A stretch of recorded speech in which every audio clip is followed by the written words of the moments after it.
But no, Beth, your goes crashing down. Determination, the suffering, the ability to... And she's unleashed everything in this attack. See just how much that win means to him. All the marvels. Kayla versus Allison, and to the line. Kayla Laguna takes the victory.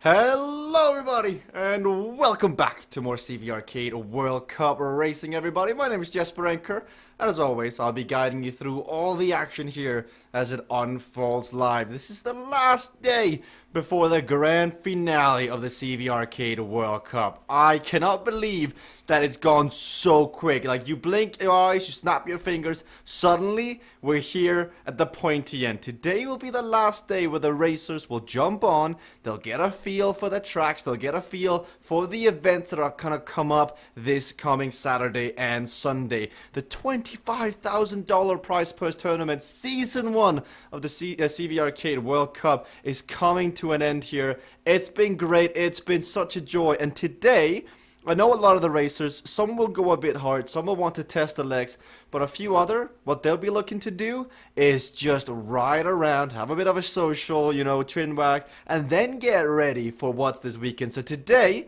we're going to have a bit of a fun 2-hour stream. It's a bit different to the usual. You may have heard Tuesday the peep gate, the peep discussion.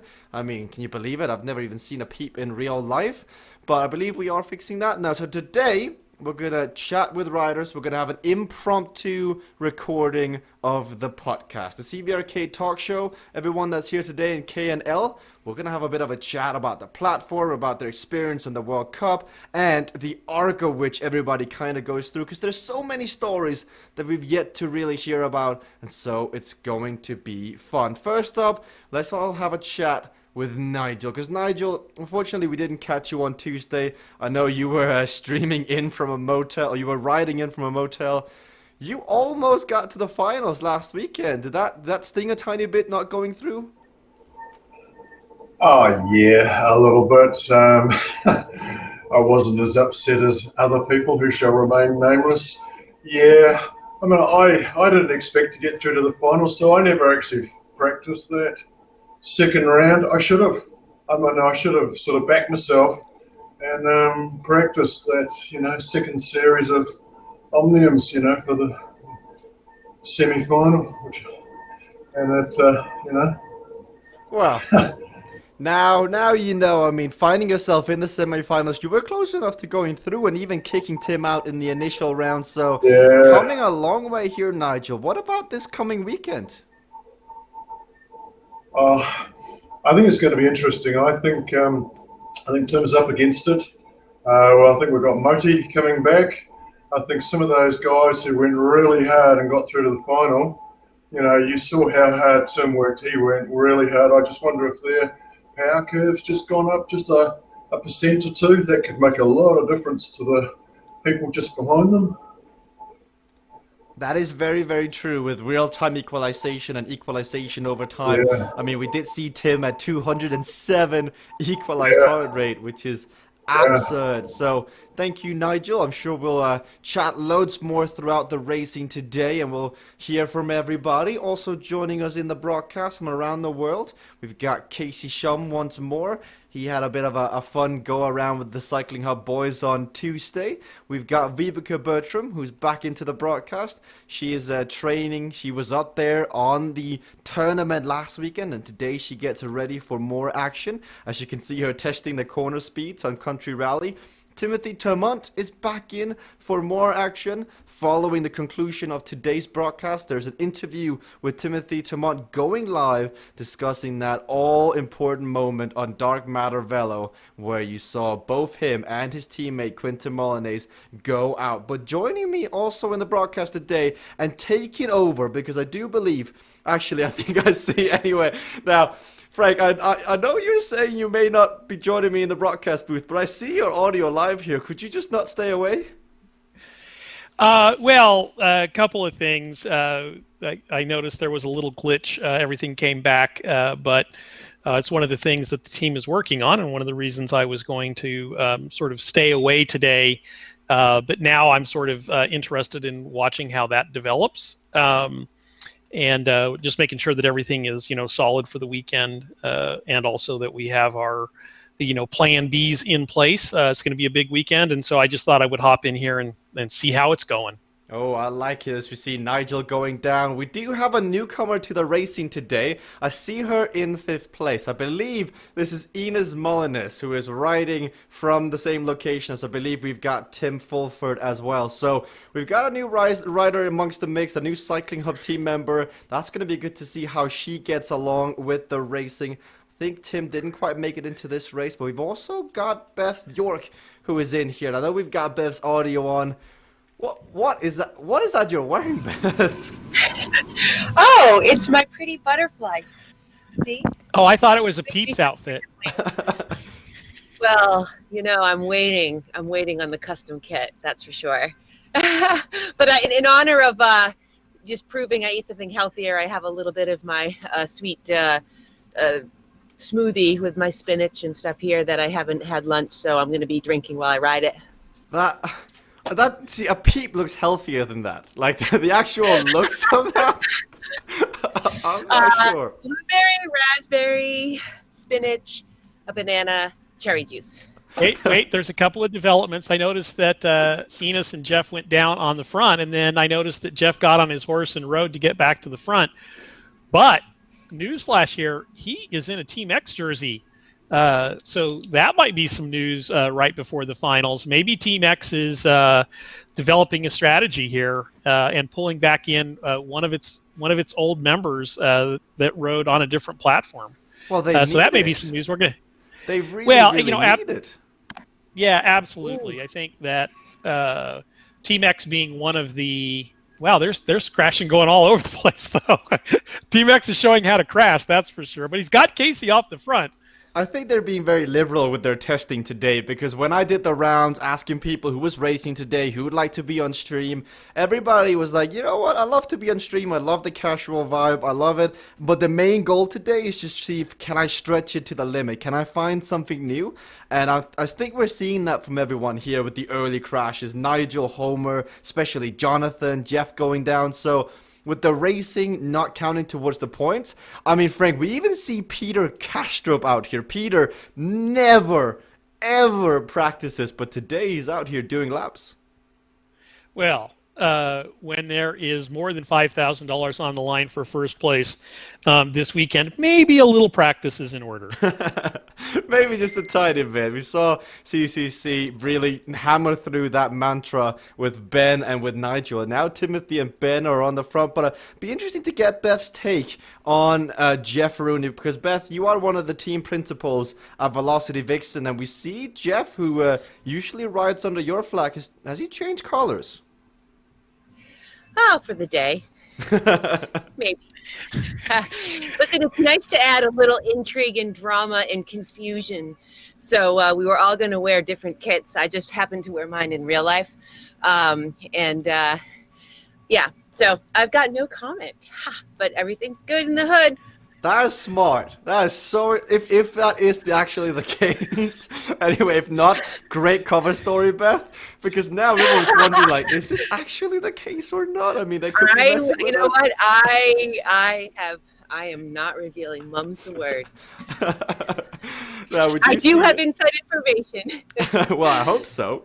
Now, well, what I will say though is Team X is ruling the day here. So they're in first and second. By the jerseys, who knows if it's stealth a sheep in wolf's clothing, or or whatnot. But and if he's doing this to just be a sheep's in wolf's clothing, maybe he's like, hey, wait a minute, I can go with this jersey. Oh, and Casey goes down in the corner. He's testing that corner so that's speed. Interesting. Yeah, just like, exactly how fast can I go? That's what very need. interesting. You saw that with Sebastian. You in particular mentioned that with Tim and Sebastian. The reason why they are so dominant is because every lap they gain a second per corner, per apex they can come on through. And you see Ben testing it to the limit there as well. And that's why they're doing this, because it's tough sometimes to find the time to commit to it, especially in a race environment. But now they're pushing it. And also, Frank, they're engaging the legs. Use everybody.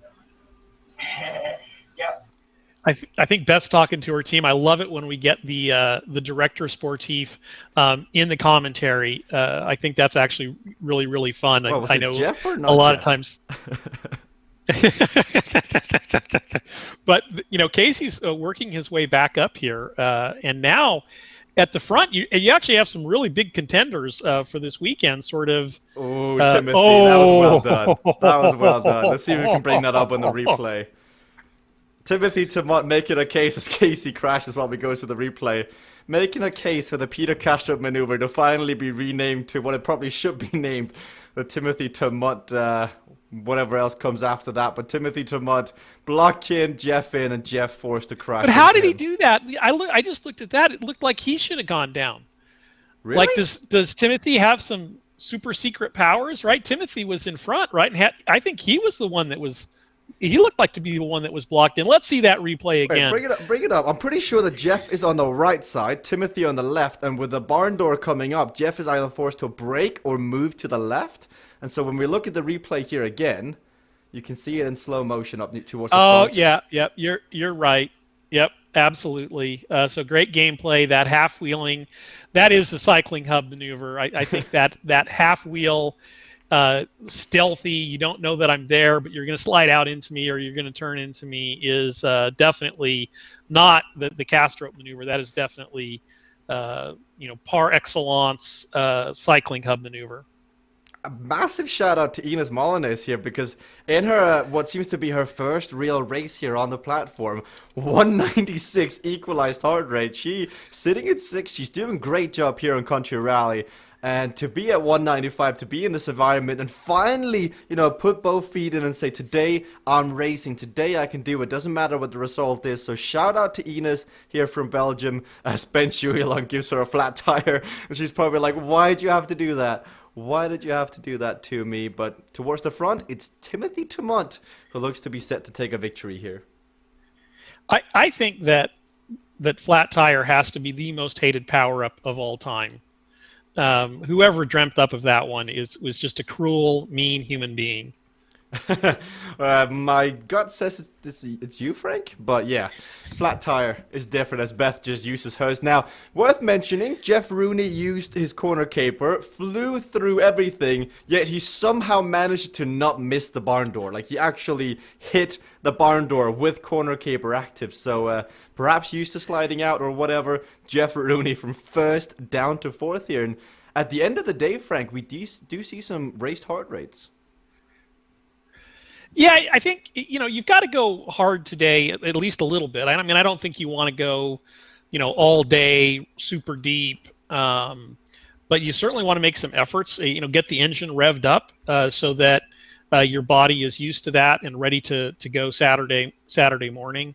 And so I think it's good for some people to go deep, get those raised heart rates. It'll be interesting to see how they race the next races of the Omnium.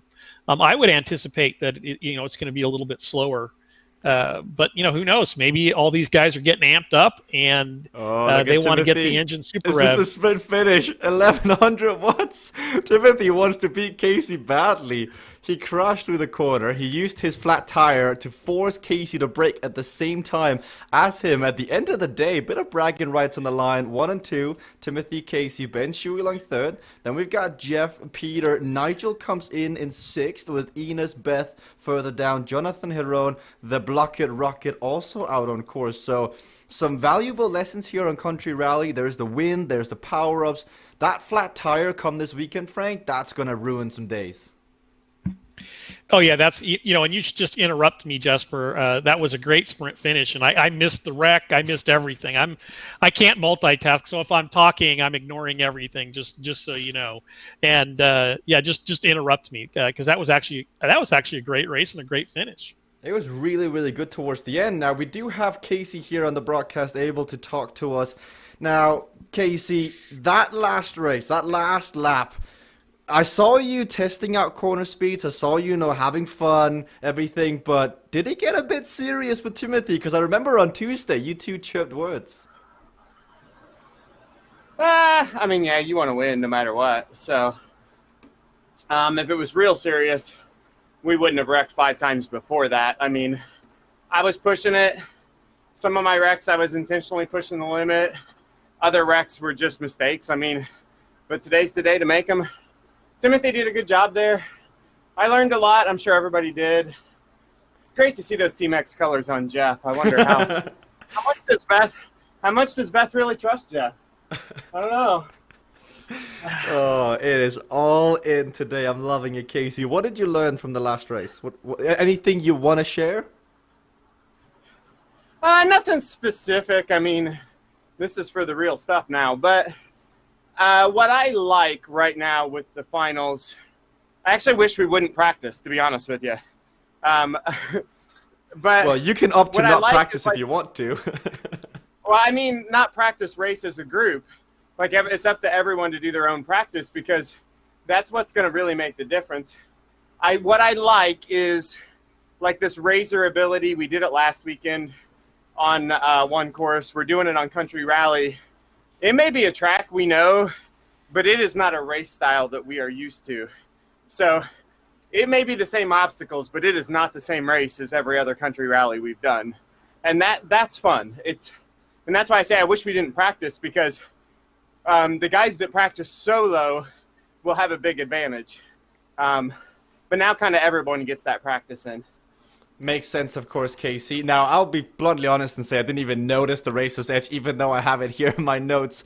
So we all make mistakes, but thank you, Casey. We've got Timothy as well, who I believe only woke up 3 hours ago, Timothy. First of all, explain yourself.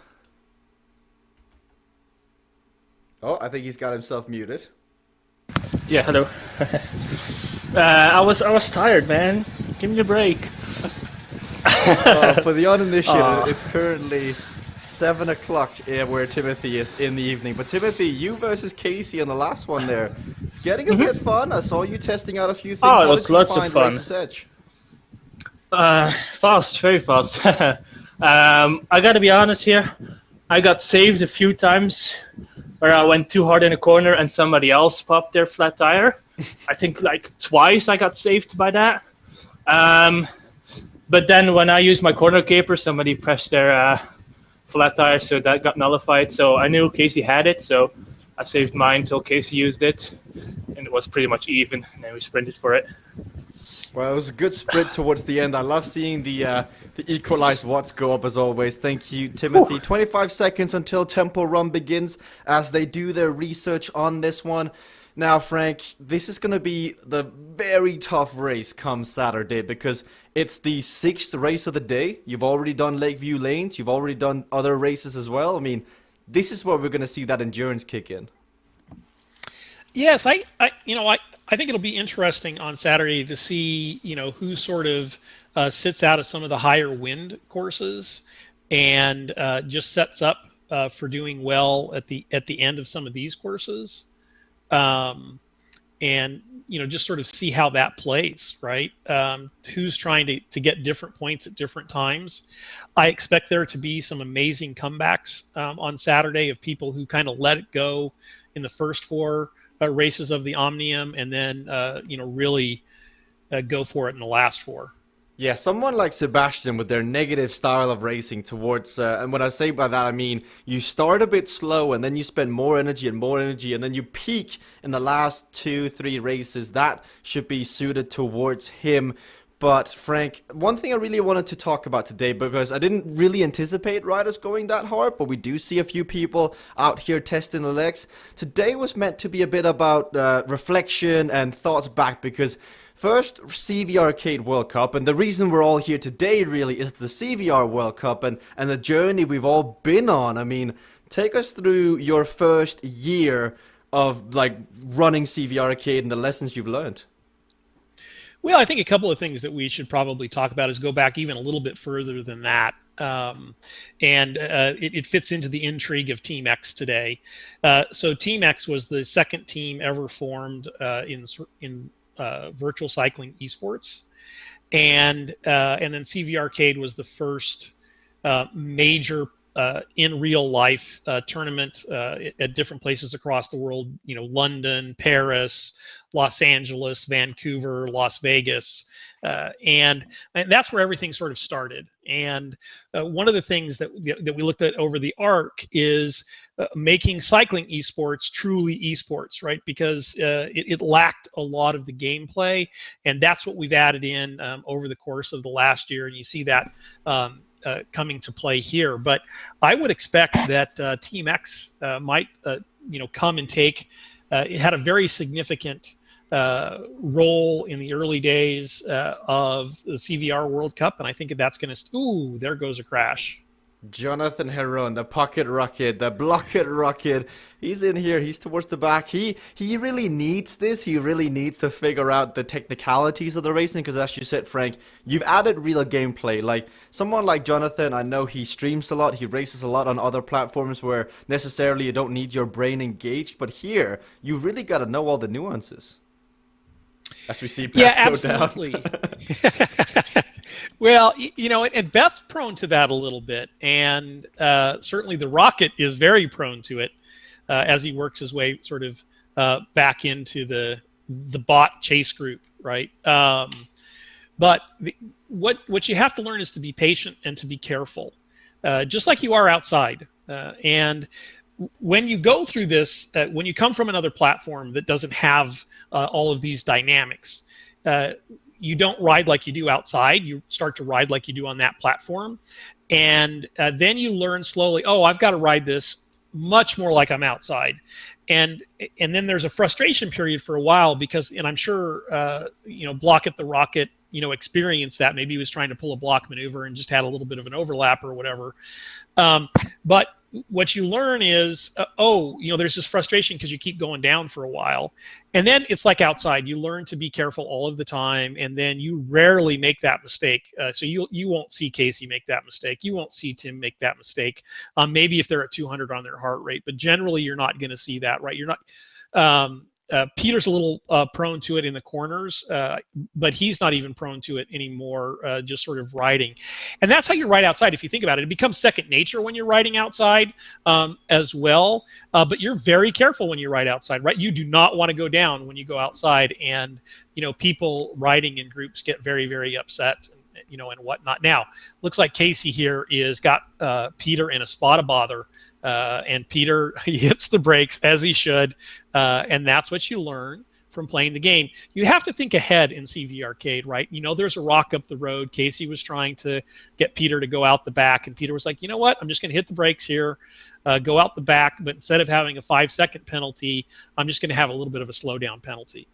And that's the major thing, because just like in real life, crashing on CVRcade hurts. Now, we still don't have the eat concrete power of, or whatever it is in the game yet. I'm still disappointed, but it still hurts, because you gotta get back on the bike, and you gotta put out an additional effort, and it's kind of like you learn by every crash that I really don't want to crash going forward. Crashes are fun, but they're not fun when you're racing for $5,000 and you're the one making the mistake. Now, also something we've been working on behind the scenes is we've gathered a bit of a best of highlights of the CVRcade World Cup, because we've been doing this for the better of, nine weeks now, coming up to the end of 9 weeks. And so many fun things have come through, and Victor and I had a lot of fun showing this. So Frank, we have it on the double screen here. Why don't you take us through some of your best highlights of the CVRcade World Cup? Wow, you're going to make me pretend like I'm an announcer. That is. Well, you're an avid watcher. I'm color, but the play-by-play. Okay, I guess we're going to have some fun with that. But what I see here, I really like Victor being excited, beating Tim. Tim made that mistake as he tried to do a block that I was talking about that he doesn't do very often. That's one of my very few ever crashes. Those don't happen very I think often. there's about 2 more crashes in this montage of just you, Frank. Thanks. Appreciate that. Here we have Earthquake Aaron. This was great fun. I know you enjoyed this when he was shaking the entire room. I mean, I think he's at like 180 on the cadence. It's And he nice still to be doesn't young. win. Right. Wow. Thanks. Oh. Aaron is, really. No, quite Aaron is thoughtful amazing. on I that think one. he knows it too. So that's the only reason why that can go. Well, one of the racers I really like as of late is Casey. In terms of he's very animated on screen. Gets his full body into talking about what people ought to be doing as well. And I'll say this as we run through this: there's some good racing going on between CCC and Cycling Hub. So I'm slightly distracted by that as these guys still have 10 kilometers to go. This is a long race, and Peter's off the back, and so that's kind of interesting. Maybe he's saving up energy, for the weekend, but he looks like he's trying to drive it a little bit closer. As well. Kayla, a victory here. She's coming back into her own after some time off. You see Joyce there, Quentin. Oh yeah, Quentin giving it up to Joyce because Joyce has just outdone him completely there. And then you see this was a great sprint by Kayla. I counted her out on the broadcast. I was like, oh, Casey's got her. Went past, and Kayla was like, no, he doesn't. I've got this. And a great heads-up sprint here. I love when Kayla's sprinting and her head tilts and her eyes squint. It's awesome. And she got the victory on that one. And this is the one I was thinking. Sorry, go ahead. So this is another one where Quentin is going to finish in second. And Quentin's got a good sprint. So highly motivated Ellison is here to get him, and it's probably getting pretty hot in that helmet, but I love that she wears it. We get comments all the time. People are like, why are you wearing this helmet? Blah, blah, blah. And we're like, hey, guys, have some fun. It's esports. We got personalities on screen, and so, that's really good here. Here's my daughter beating me at the end of a race, and I think I was happy about this, but I was a little surprised. We kind of got to the end, and then she didn't even tell me. She's just like, yep, I'm leaving you behind. One of Casey's many sort of body language things he does off a stream here, which I think is a lot of fun as well. There's so many good highlights. I mean, there's just countless. Here you got Nigel Doyle dancing on stream as well. And if you said Nigel Doyle would do that at the beginning of his journey on CVRcade, I would have called you crazy. But Nigel Doyle these days, totally different. Such a massive just journey that Nigel's been on. And speaking of journeys, the day that Homer Thompson chose to attack and solo away for 3 laps of Hypnotic Highway, I don't think anyone forgets that day in a hurry. You've got Timothy as well, speaking of food. And then, not sure what happened here, Halloween, everybody went a bit crazy, Frank. Yeah, I that mask from Tim, we really can start to call him Darth with that mask on. So the very interesting Halloween thing here. We have a lot of fun on stream, and it all gets serious. Oh, that Tim just made a mistake in the race. He overlapped wheels. I take it all back. Maybe the nerves are getting to Tim already. It's not even Saturday morning, but interestingly, I do think Tim is prone to nerves early on. He turns into this calm glass lake towards the end, but at the beginning, I think he's a little bit prone to errors, and maybe that'll cost him. A good seating position. Seating matters. You save a lot of energy and whatnot, and that was very, very interesting. You can see Casey getting animated as well. Casey is liking it, but could come back to haunt him as we see one of Timothy's celebrations where he really gets into it. Here's another good highlight from Tuesday with Sebastian going down and Tim going, what are you doing? It's the path that least resistance as Sebastian quickly becoming one of the favorite people to come on the stream. And then Frank, once more, a highlight of Quentin sprinting but coming second. I think you guys must have done this compilation on purpose just to poke the Q bear here. But I would expect him. Well, in all seriousness, I mean, I know he wants to win those sprints. That being said, Q definitely strikes me as the GC contender type, and not so much the stage type.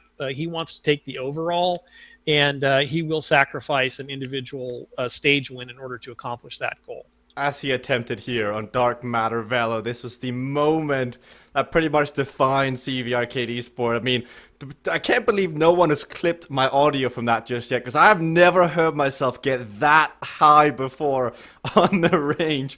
And so, epic moment, and we couldn't not have a highlights best of CVRcade World Cup without having the podcast teammate of the year, Mo TP Kelly of Cognition. Then you got Luis and Ryan as well. Frank, I was quite surprised when we went through just how many people are actually in the community, because you kind of forget how many different personalities are involved. Yeah, it's a lot of fun, and that's just going to grow over time. But a lot of these people will become stars in their own right, and will be people we tend to highlight an awful lot. A crowd favorite is Homer. People just love Homer. And, I don't know if it's, his beard, his goatee, his hair flowing in, behind the, I know what, so I've got this. So I see what Tim's doing. Sorry, distracted by the actual racing as well. But how dare you? He's testing the limits of how he can switch lanes and how close he can get. So definitely people, doing some stuff. Yes, Tim. Turn on Tim's audio. We can go back. Well, we got. Yeah, let's talk to him. See if he can say no. That's not what I'm doing. Hello. Hello, we can hear you. Yep, you're here. Yeah, I'm just trying some new stuff on the descent. I overlapped on those. The ascent. There are lots of corners there. The angle you see, I just tried to tuck in behind Casey and I failed. But it's a bit cagey, so I'm just checking at what speed you can get around there and properly sort of apex it, hit it on the inside line, and glide out. So yeah, just testing a few things. I know. Sorry, go on. I know you've got. We saw Enos in the first race. What was it like to have somebody racing next to you on CVRcade? Unfortunately, I was testing some tracks earlier, so I couldn't get into the first race. But we did some practice with Enos. Don't do more than 42 around the corner before the barn, and then she dive bombs on the first lap of 56. So learning process, but she still came sixth, so she wasn't last. She just set the curve for herself on Temple Run, and then she did some practice on Dark Matter Velo, so we'll see what happens there. That will be exciting. Thank you, Tim. I'll let you go back and concentrate. So the racing is quite hard, but Tim's heart rate is like 30 beats lower than Nigel's. Yeah, well, I think we all thought maybe that the team leader for CCC, let me throw a little gasoline on some different CCC fires, was going to be Peter, but really Nigel, it seems to be the guy on the team in form, and so I really expect the team to be riding for him this weekend. Ben also making big advancements, but I think Nigel has the best combination of form and skill on CCC at the moment. I love Nigel's reaction, but I learned something here about Ben before, Frank, and that I think this speaks volume to physical equalization. So today, Ben is wearing the shirt called Fred Whitten. It's the toughest sportive Grand Fondo you can do here in the UK, like just insane. And he set a pretty good time, and I'm like, wait, just how strong are you? Ben has an FTP, which means nothing really on the platform, of over 5 watts per kilo. That is the first time in over a year, Frank, I've asked anybody about their FTP. Well, I think what you see, the reason I said sort of the best form, I mean, we really see Ben making great strides on the platform, but I just don't think he has the hours in that Nigel has to have the skill, right? So over the course of, long omniums and a long weekend and a lot of racing, I think Ben will hold up really well from the endurance point of view based on his fitness levels. But where I think he's potentially going to fall down, he's going to make a couple of mistakes. And probably everybody's going to make a couple of mistakes, but maybe he's going to make 5 or 6, and maybe Nigel's only going to make a couple, and that should be a big difference, right? And what you see is some racers are more prone to making mistakes for whatever reason. They're a little aggressive in the corners. They know the speeds, but they are a little bit conservative. And we see Tim making an attack here to sort of stamp his authority on people. And I think it's going to be hard for Nigel and Casey to match this. And the question is, do they even want to? Do they want to maybe play some mind games and make Tim think he's going to have an easy ride on Saturday and Sunday? But I think those skill levels really come into play. And it took me a long time to learn to go slow, to go fast. We built the platform. I was the game designer. I should know all these things. And I think it took me 3 months on Dark Matter Velo, like no joke, in order to learn to go slow, to go fast. And so it can take quite some time to learn that not crashing is a really big advantage, which seems completely stupid. You know it. Sort of intellectually and logically, but when you're out there on the road, you just want to push it for some reason, and you go down, and you just really have to learn to be careful in those situations. We just saw Vipeke wave to the camera. Beth, what's happening here with you and Vipeke? Are you enjoying your group ride here at the back of the Bot Patrol? Vipeke's talking. Oh, I'm not sure. We heard you. Sorry, I'll let you two get back to it. I just noticed the Velocity Vixen riders towards the back. So, Frank, I thought for a second there they were practicing, like, what we saw on Tuesday that the Velocity Vixens kind of missed was the whole chain gang. Well, maybe VBK and Beth kicked Jeff out, and we didn't think of that as a possibility. We were like, oh, maybe he secretly left the team. Well, maybe they kicked him out. And he had to find a ride, and Casey was, willing to oblige. So we'll have to get some intrigue going on that. We'll start some rumors and see what develops, from the various teammates as well. But I think one of what you see here, by the way, with VBK and Beth is I think they're practicing drafting, right? And not how to overlap wheels, and I don't think enough teams do this. I don't think Cycling Hub does this enough. They're fairly decent at it. On CVR, the CVRcade team spent a lot of time working on this, and it can pay huge dividends. Especially, I think it actually pays more when there's less wind. But both ways it can do it. But I think it's easier to capitalize on. This sort of practicing drafting can make a huge difference. I like this mental battle that's going on between Casey and Tim right now. Casey used his power-ups to get back on terms. He closed a 10-15 second gap, which isn't easy, but thanks to all his power-ups, he got back on terms. But the second he got back on, Tim said, nah, you don't do it that easily, and he went back up to 700. So these two, from here to the finish line, I imagine they're going to be trading blows. Yeah, this is really interesting, and you have to wonder if the red mist is descending on both of these individuals, and if that's a good thing or a bad thing. So I think they both are trying to indicate to the other, you know what, I'm in it to win it, and I'm going to take you down this weekend. And we know that Casey, hit the podium. I think most of us would be like tickled pink, super happy, take home $1,000, be third overall in the tournament this last weekend. But Casey was like, nope, I'm grateful, but I'm dissatisfied. That speaks to the heart of a champion. And so I think Casey is highly motivated to stamp his authority. Modi who, Tim who? No, it's Casey and Team X, one of the first teams in virtual cycling esports.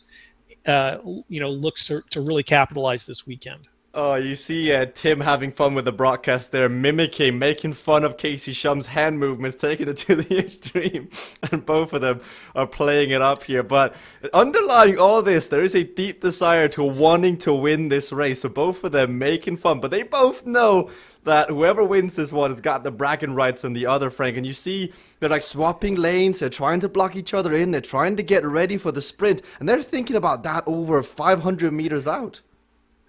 Oh yeah, absolutely. And so you see Tim slowing down a lot there, and you see Casey keeping him pinned to the outside. But on the final corner, Tim will be on the inside. So that's how far ahead these guys are thinking. And you see Casey there making the move to get back onto the inside corner. Tim using that to gain an advantage and then trap Casey in so that Casey can't go too fast. Now it's going to be a hard sprint. Oh, well, patented Tim maneuver. Oh, showboating all the way to the bank. That it provided some fuel for Casey for the weekend, and it's all in good fun, kinda, right? Exactly. But it builds a little bit. I'll speak a little Spanish here. A little bit of ravdias in the belly, and I don't know. There's not a really good English translation for that, but that's kind of that fire in the belly. It's a little bit of anger. It's a little bit of a revenge. It's a little bit of I just want to get you back because I don't like what you did. Casey's going to remember that come Saturday and Sunday.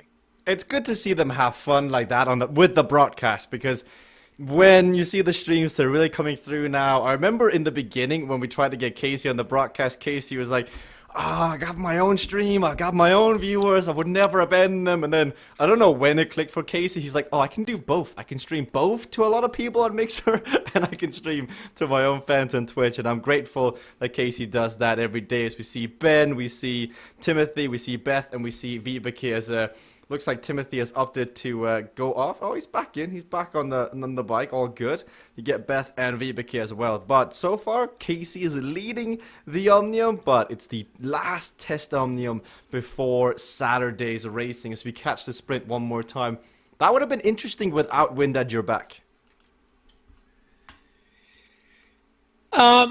Yes, that would have been a very interesting sprint. But that's, patented Tim Fulford, save your power-ups till the end. We know it's an ongoing debate and how wrong he is to do that, even though it looked very right there.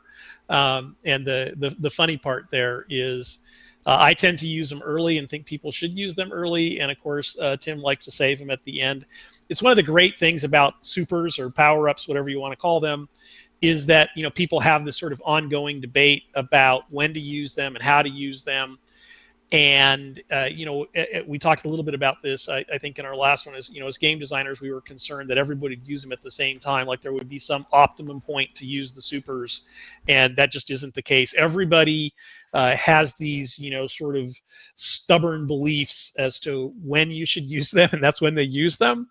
And I love it as an analyst because it gives me something to talk about and tell people that nope, that was not the right time to use it, and then see posts about how wrong I am, and don't listen to Frank and his stupid advice when it comes to those sorts of things. And I think that's part of the esports platform. I think this personality that's really starting to shine through just shows how much of a true esport CVRcade is, and we're going to see more and more of that. I've talked about how I didn't necessarily like the celebration stuff because I'm an old guy, but I love it now, right? I love to see what people do at the end and how they celebrate. And if I would just shut up, you could probably talk to Tim and Casey. That's probably a lot more interesting.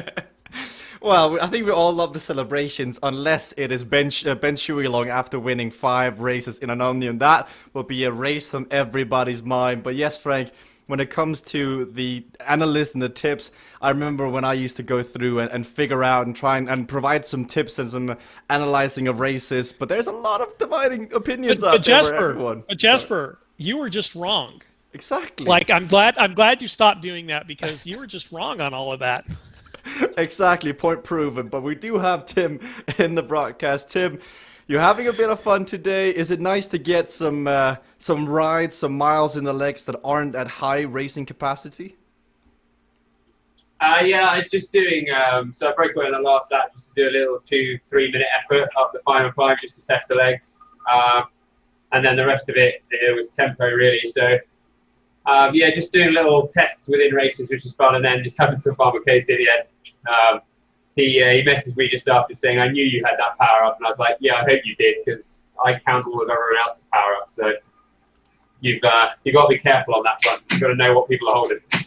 I'll let you get back to Dust Bowl Crit. I know it's one of your favorite courses, and we'll see what you're going to bring to this one. Further back, we've got Vibeke Bertram, but that's another skill set, Frank. Being able to like count other riders' power-ups or supers while you're on the limit and while you have to consider when to use yours. Yeah, absolutely. So as I say, your IQ goes down as your heart rate goes up, and so that really is a skill you have to develop. And the more people who are in the race, the harder it is to do that, right? Especially if they were not with you the whole time. And the rocket goes down again. I'm starting to feel for him. Jonathan, just go slow, man. Just go really slow. Don't change lanes. Don't do anything. Just get on the center line and ride that center line, and don't do anything else, and slow down for the corners, and you're going to do amazingly well. But he definitely needs to learn those skills. We have a 1 and 2, so Ines is not on the broadcast, but she's currently riding to the left of Tim right now on the screen, and there are 1 and 2 out on the road. I'm not sure I like where this is heading, Frank. We're about to have two very dominant racers on the platform right next to each other, being able to communicate. Like, I see what Tim's doing here. Well, I think this is very interesting. You see Cycling Hub definitely developing the esports team, right, and wanting to stamp their authority. Now Tim is like, hey, you know what? I'm going to leave you behind. So there. But what you also see is CCC being in the mix, or Team X being in the mix. I think Velocity Vixen and Cognition, interesting play. They're going to hold their cards very close to their vest for the weekend and come out swinging, I imagine. But I wonder if they lose a little bit of confidence while these other guys are gaining a little bit of confidence. Or maybe it's the reverse, right? Maybe if you're CCC and you're not finishing in front of Tim, he's getting in your head.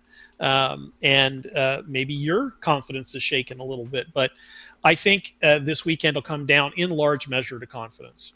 I know that we've got, like, MotoGP Kelny, since it's the races don't count towards an overall ranking, he can ride and train whenever he needs to. So what he is doing is that at his convenience, he's loading up the physical replays of Zone K and Zone L. And that is a feature of Cade that isn't really talked about all that much. But it's amazing because Moti is a busy school teacher as Ines goes down. And whenever he needs to, Frank, he can load up an exact replica. He can join in the racing whenever he wants. Yeah, it's a great feature. In fact, I was chatting with some people yesterday, and it's I know who I was. I was chatting with Aaron and Jennifer, and they came up with a new play, and I won't share what that was. But what they were going to do is hop into the physical replays and test it out, right? Because it has to do with timing and other stuff. But and you got to do that under race conditions, right? You can't get the timing right just sort of riding by yourself. So you what the physical replays allow you to do is to hop in and be able to do that under race conditions. Now we see Beth here on the screen again. She's down in 8th. She's moving her way back up. We should make her talk, shouldn't we? Let's talk to Beth. I think so, but before we do that, I'd just like to point out that everybody's beloved streamer is back at it again. If anyone's out there, do take notice of what Vibeke Bertram is showing here on the screen. As she's showing her Dust Bowl Crit effort. Obviously, not very satisfied, and the team is aware, so Vibeke, we're taking note. But Beth, Dust Bowl Crit, it's one of those tracks where you've got Tim on the front. He's tough to beat. How do you beat Tim on a track like this?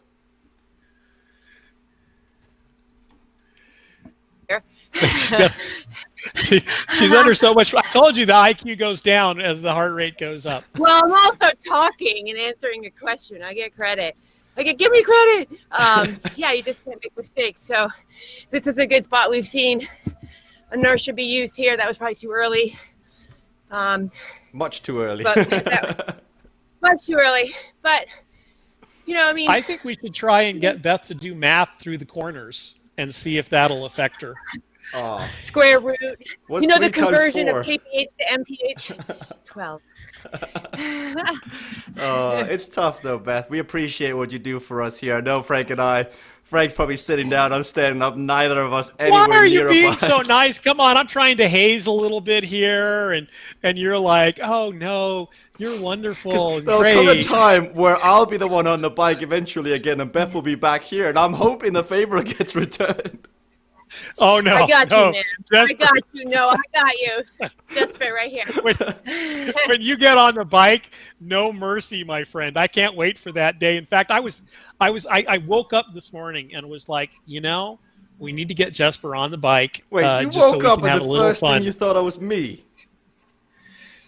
It's true. I believe it. Let's not go there. Oh, just saying. But yes, I do agree with you. It'd be fun to get back on. It's been much too long. We saw Victor get fun in the broadcast now. It's time we changed that up. There's been a lot of new tracks added since last I raced. Oh, I was going to There ask has you to be been- quiet and let Beth talk. Oh, yeah, there she goes. So that's my fault. Oh, we get Tim coming to the finish line once more. I mean, there is just something about Tim Fulford on Dustball Crit, Frank. It's the same thing with Timothy on Dark Matter Velo. Like, he just gets this course. Well, I was going to say we ought to just sort of stay on Tim for a while and just watch him take these corners and the speed that he maintains through the corners and how he accelerates out of the corners and into the hills. You know, it's a study of when to apply power, when to sort of coast. Those things are all important on CVRcade, and they all add up over time. And you can see here he's not big on his heart rate, and you know he is sort of walking away with this one now. Surely, a lot of the other people are sort of backing down, but he's sort of got this memorized in his head, and so I think. Like I said, I think he's looking to set up well late in the day on Saturday and to look to get a high seed. But it'll be interesting to see how people race because you're not out no matter what on Saturday. You might get a great seed, and you certainly get more rest on Sunday by being in the top 12. But you're not out. So I expect some people to be taking some risks on Saturday that they might not otherwise take. And to try and get into that top 12 and to get a high seed, knowing that if they make a mistake and they go out, they have a redemption opportunity on Sunday morning. I'm not sure that the seeding for this grand finale is that important because you do... Like, there's so many racers in there that you end up in either... Like, what really matters is whether or not you qualify on through. You've got to be looking to be top 12 on Saturday. But if you get in the top semifinal or the lower semifinal, you still have to be top 6 regardless. And there's so many races in there. I think it depends on, are you with your teammates or are you not with your teammates here? As Timothy Tamont is trying to get back to Tim Fulford here. He won't be successful. You can see him shaking his head as he comes on back. But the main thing about Saturday and Sunday, Frank, is that it's the first real day of Cade racing where back-to-back days in a row you have to produce massive efforts. That's not something that the riders are usually used to. Well, and that's why I think you really have to think about the seating does matter, right? It matters because you don't have to race Sunday morning, and then it matters because you're going to have a little bit easier time being in the top 4, I think it is, that go through in the 8-up racing because you're going to have some people who are much weaker, beneath you. And, if you're Tim, you could go in as, 3rd or 5th seed and be really confident. So maybe there'll be some people saving some power, right? In that, but that'll open up the door for letting some other people into the mix. And what might be surprising there is these people who are new, get into the mix. And then you don't know. They could make a mistake and take Tim down because Tim's expecting them to race a certain way and they race a different way.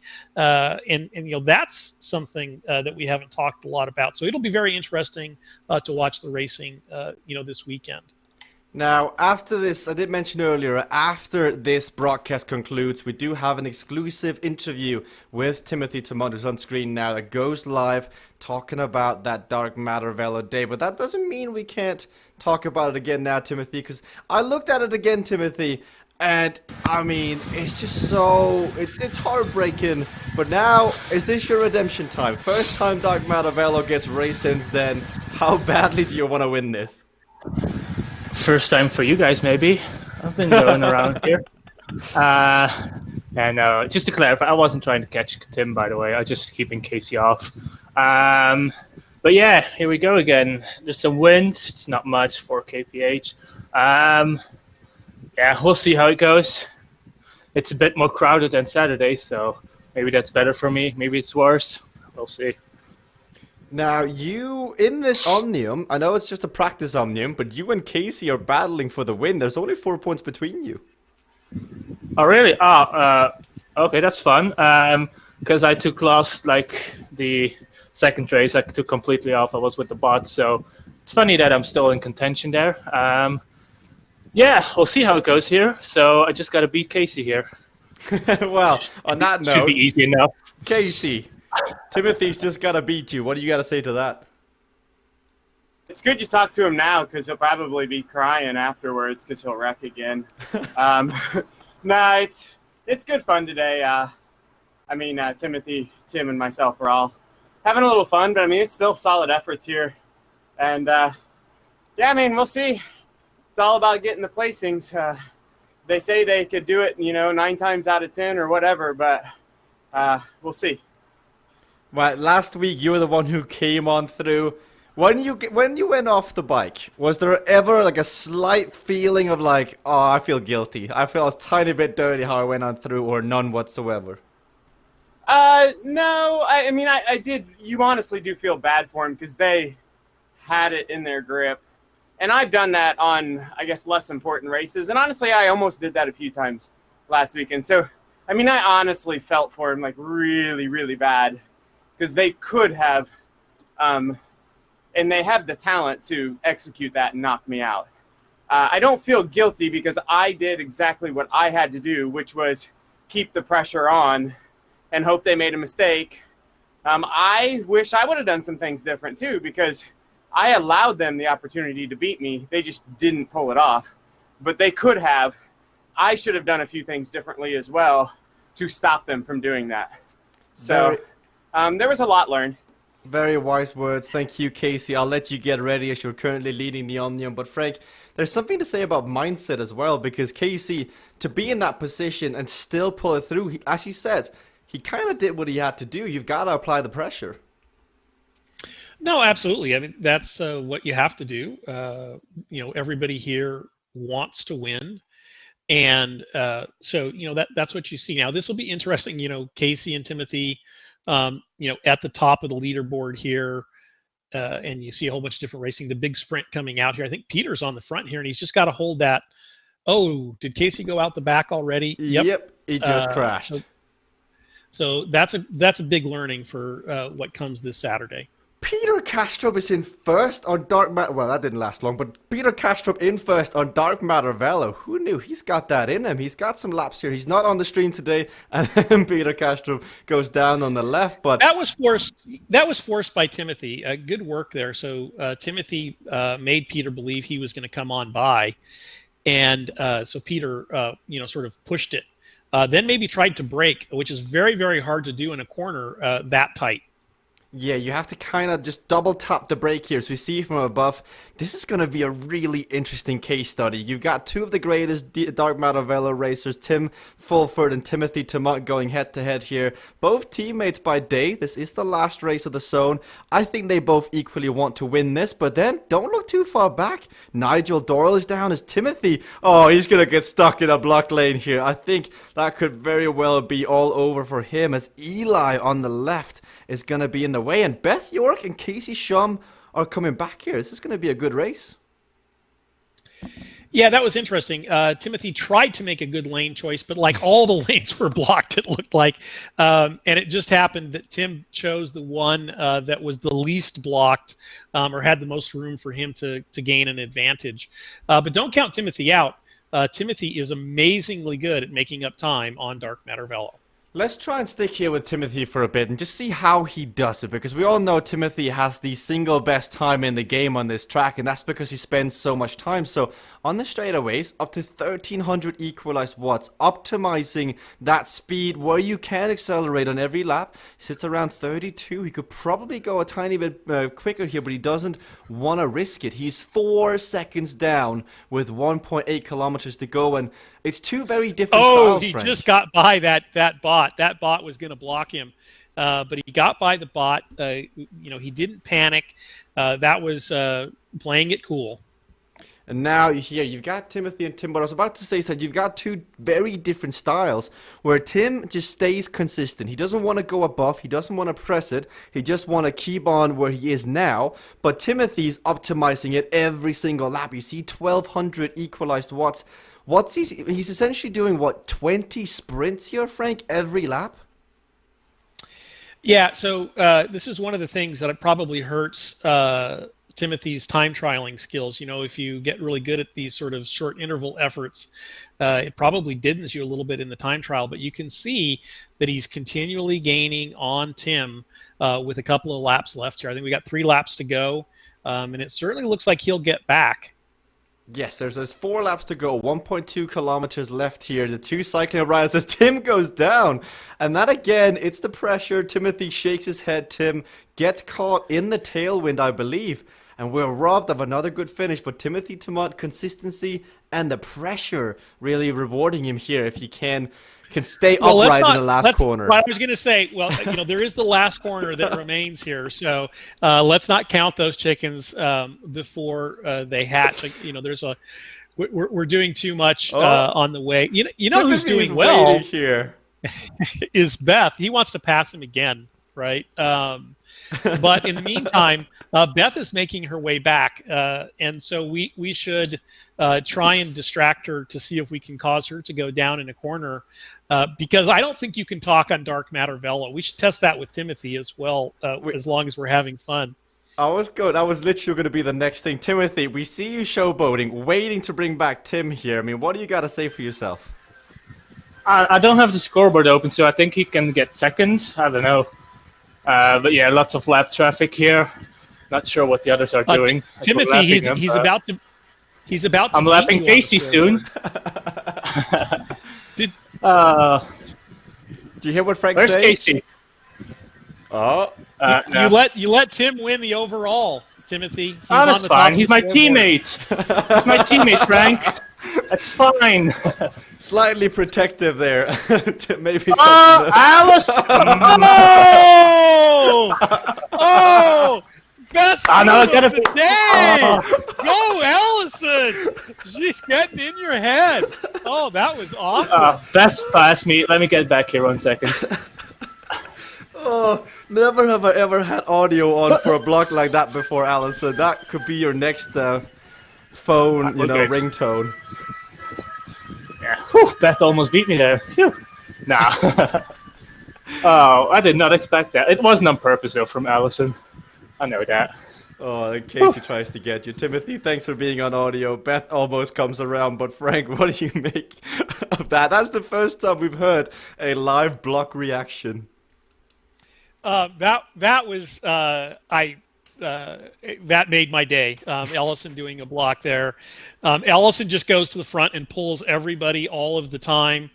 And I think she wanted to get in some people's heads for this weekend. She's like, yeah, you get on my wheel and you think I'm going to pull you the whole way, but I might pull the block it maneuver and send you out the back.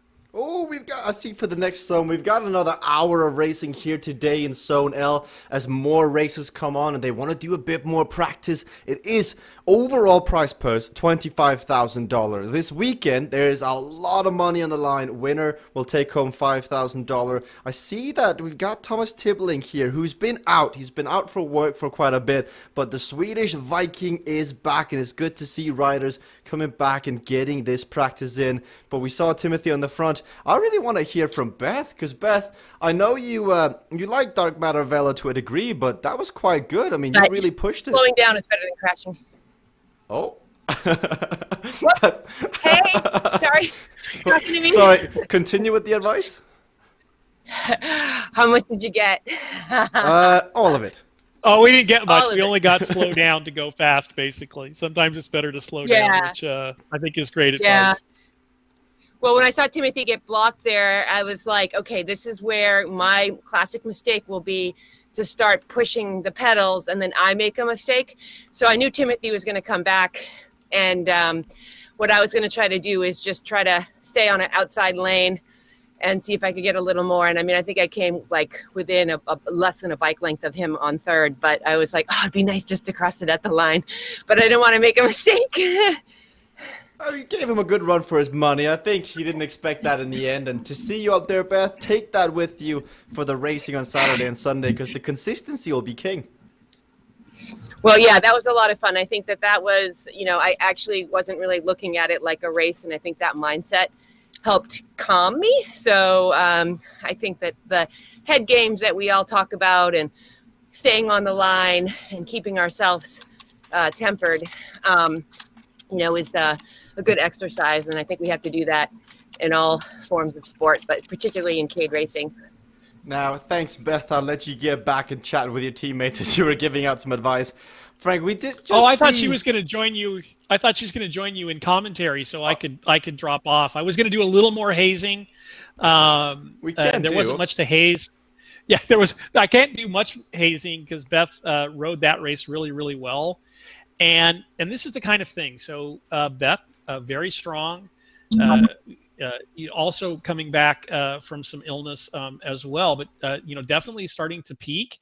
And if she learns not to go down, big time contender. So, we're all expecting sort of the favorites, and I'm sure the cream will rise to the top as it usually does in these sorts of things.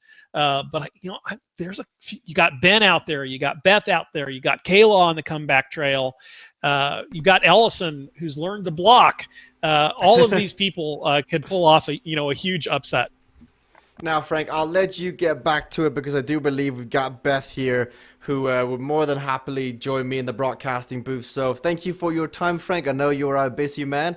Next time we'll see you, hopefully, is this Saturday when we'll find out who's going to qualify on through and who's going to go down into the lower bracket. Thank you, Frank. Now, Beth, in the commentary booth, you've got multiple hats on today. How fun is it to be involved with the CVRcade?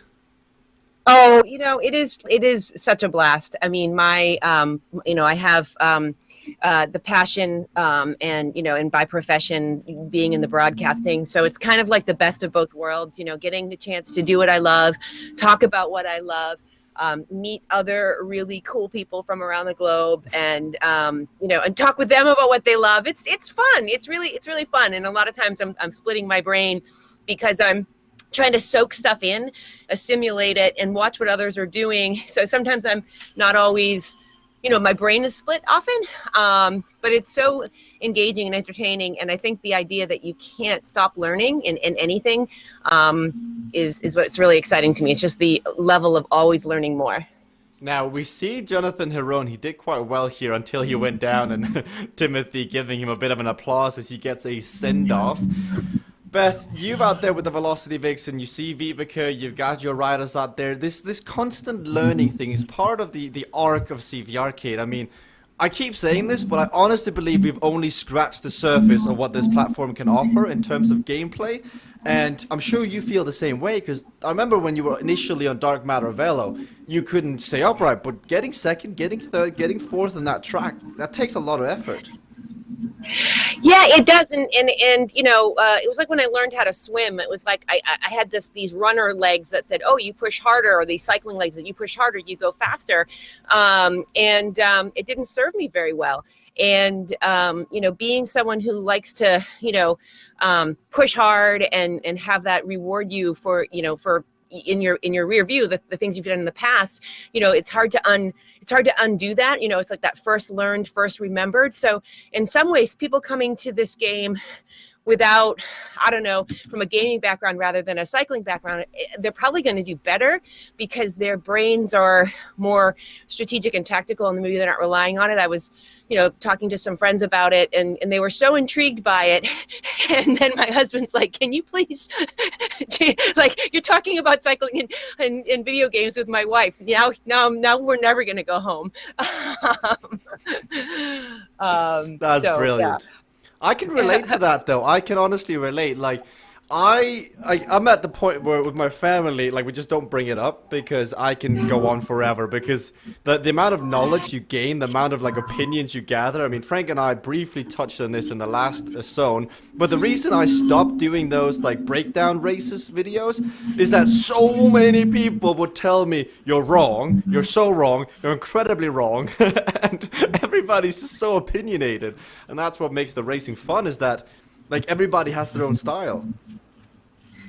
Yeah, and it's funny because what you see too, your eyes can deceive you, right? So I'll call something in a race and I'll be like, oh, it looks like so-and-so decided to do this right there. And then when I interview them after, they go, well, actually what I was doing was this other thing. And, and because what they're focused on their race. They've been watching what's been going on in front of them. They've been watching what's going on behind them. And you and I are bouncing around between the lead pack and the chase pack and watching all of the riders as a unit. So, there's just a different level of insight that the riders, when they are interviewed, that they share with you, which is so valuable. And I love, just open-ending a question to Casey or open-ending a question to Modi and just sort of peeling back their craniums and understanding how they think, because we learn from each other. And, sure, like everyone can try to copy or emulate, but really you have to be having those distinct tracks in your brain working all the time. Two masters right here on Country Rally, though, Casey and Timothy here side by side.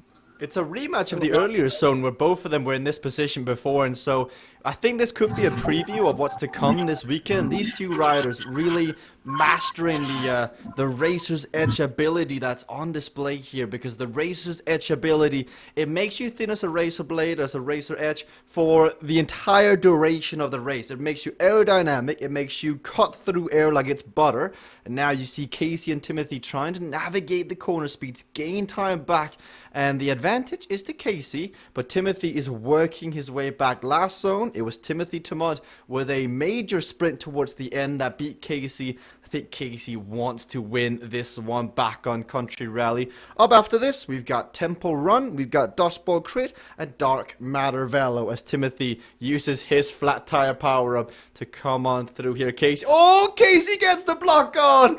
Oh, that's such a good block from Casey Shum. The celebration. Beth, how do you rate that celebration out of 1 out of 10? Oh my gosh, I give that an 11. It's hard for Casey to top himself on those celebrations. That was pretty good because right after the flat tire and then the block, that was a move.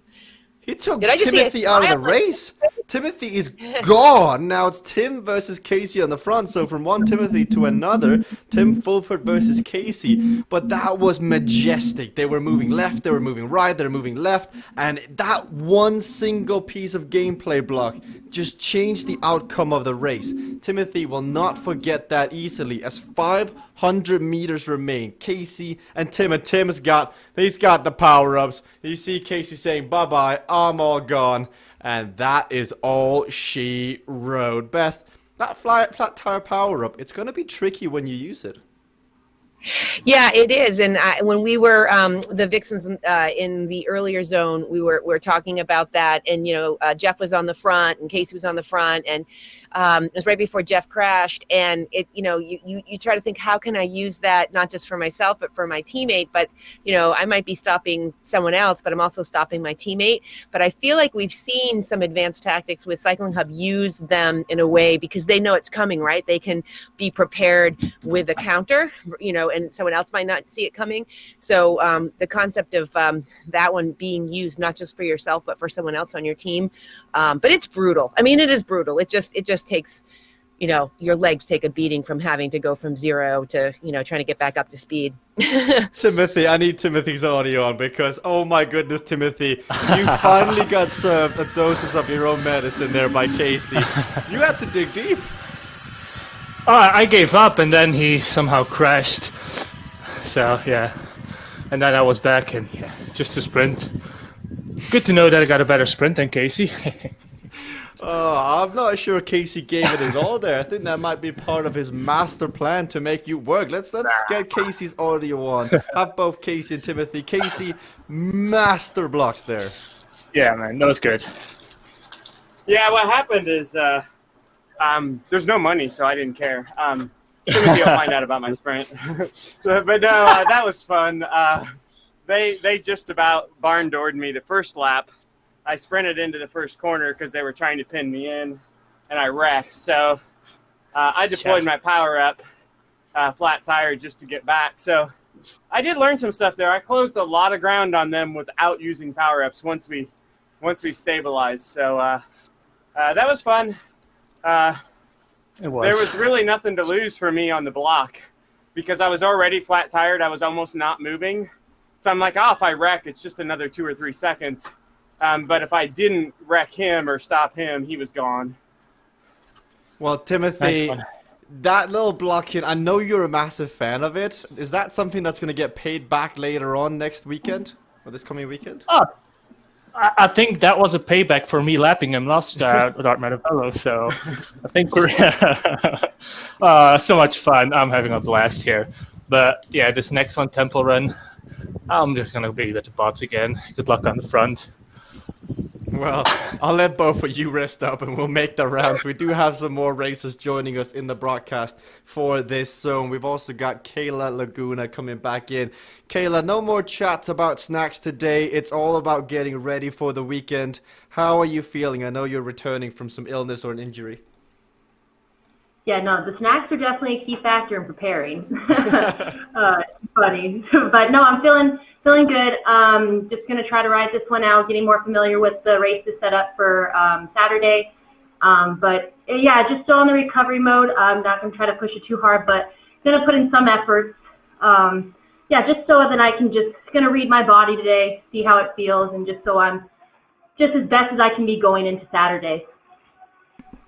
Well, it's always great to have you back in, Kayla. I look forward to seeing what you can bring for Saturday, almost through in the tournament. I'm sure more is on the line for you this coming weekend. We haven't heard much from Ben today. Ben has been relaxing, but Ben, we did see you on Dark Matter Velo. You were up there in 4th. How many hours have you spent on that track by now? Not enough. No, I didn't get to train on it prior to tonight, so the training will be probably Saturday afternoon before the action kicks off. I'll give it a good few laps. But yeah, just taking it a little bit easy today and just checking out the races, checking out the corner speeds. I really like the races with the abilities that speed you up. The tracks just take on a whole new dimension. Which I like, I quite like that, turning a power track into more of a skill track and just really changing things up. So, yeah, it's enjoyable. I'm probably going to take it easy on this one. I don't really fancy a big slog on the front, so I think I'll join Timothy. We're gonna have a little boy band at the back singing songs in the bot patrol, but I see how it is, boys. Sitting at the back, letting Allison, Ines, Beth, and the rest do the work on the front. Beth, what do you think about that? The bot patrol, is that the place to be, or should you be on the front putting down the work? Well, I think that if you have any hope to use the bots, this is the time to experiment with them. We've seen on Rocky Mountain that if you stick with them because there's no obstacles, right, it can pull you back. I missed a lead break in Rocky Mountain, and then some other folks, I think it was Allison, made the choice to stay with the bots, and I was sort of in la la land all by myself with no help. And then the bots came, and then I was like, oh, I can't even hang on to the bots because I had just tried so hard to close the gap, and I should have just made the decision to drop back. So this one's a little bit different because there are obstacles and the bots will crash. So there are places that you can use them, but out of the gate in a race situation, if they're going 344 watts, they're not going to help you on the first lap unless you just want to have them pull you up the hill and then scream down the backside. So that might be something that someone could try today is, ditch the bots once they, maximize the draft on the way up, and then test some of the corner speeds on the way down to see how much time you can make up. The trick with this course is, though, if you let someone get, to the waterfall with a 10-second gap and you're still climbing, they're gone. Yeah, we do see heading up to Tamont's Tears, as I believe Moti Kelney did name it. Jonathan around the block at Rocket. He's got his power-ups. Jonathan is in here. He's ready. He came. He doesn't care whether there's money or points on the line. Jonathan wants a good workout, and so he's testing his legs. He's attacking away, and joining him is Homer Thompson. This is the breakaway I think we all want to see. Homer Thompson with Jonathan Herron. Can they work together? Not far off the back, Ines Molyneux trying to get back on terms with the front two as she doesn't quite have a draft. 195 equalized heart rate. She's definitely putting in a bit of an effort here to try and bridge the gap. But Beth, I'm surprised by the amount of riders who are more than happy to stick with the Butt Patrol. I mean, I said this on Tuesday, but it just looks like a rise and rip ride. Yeah, well, I mean, I think that there's a lot to be valued in that. I mean, we ride with bots on the rise and rip, and we practice riding. I do this thing I call it catch a bot. So they're coming up behind you, and maybe it's really hard. You have to match the speed and then hop into the draft. So if you're not doing that very well, I mean, you can practice that. But the other thing you can do is you just step in front of a bot, set the pace for a second, step to the side, let them go, and then hop back in. So there's ways that you can utilize them. You can change lanes and test the proximity from different camera views. So there's a lot of value in riding with them, not just for conservation, but for today, for practice. Because, if you find yourself back there with them, you want to maximize your finishing position. So I think people are testing that out, and usually, you don't usually see Kayla, back with the bots or Timothy back with the bots. So I think that they're just doing some different type of gameplay and conserving and seeing how much time they can make up. Homer and Jonathan, both there on the front. I feel like, Homer's always wanting to have a good time. He's always, out there racing. Jonathan, just a racer. Same thing with Tim, when we see Tim Tremont. I mean, these guys want to race and they're used to racing consistently. So it actually throws them off their game to go easy. I mean, they're just used to going fast.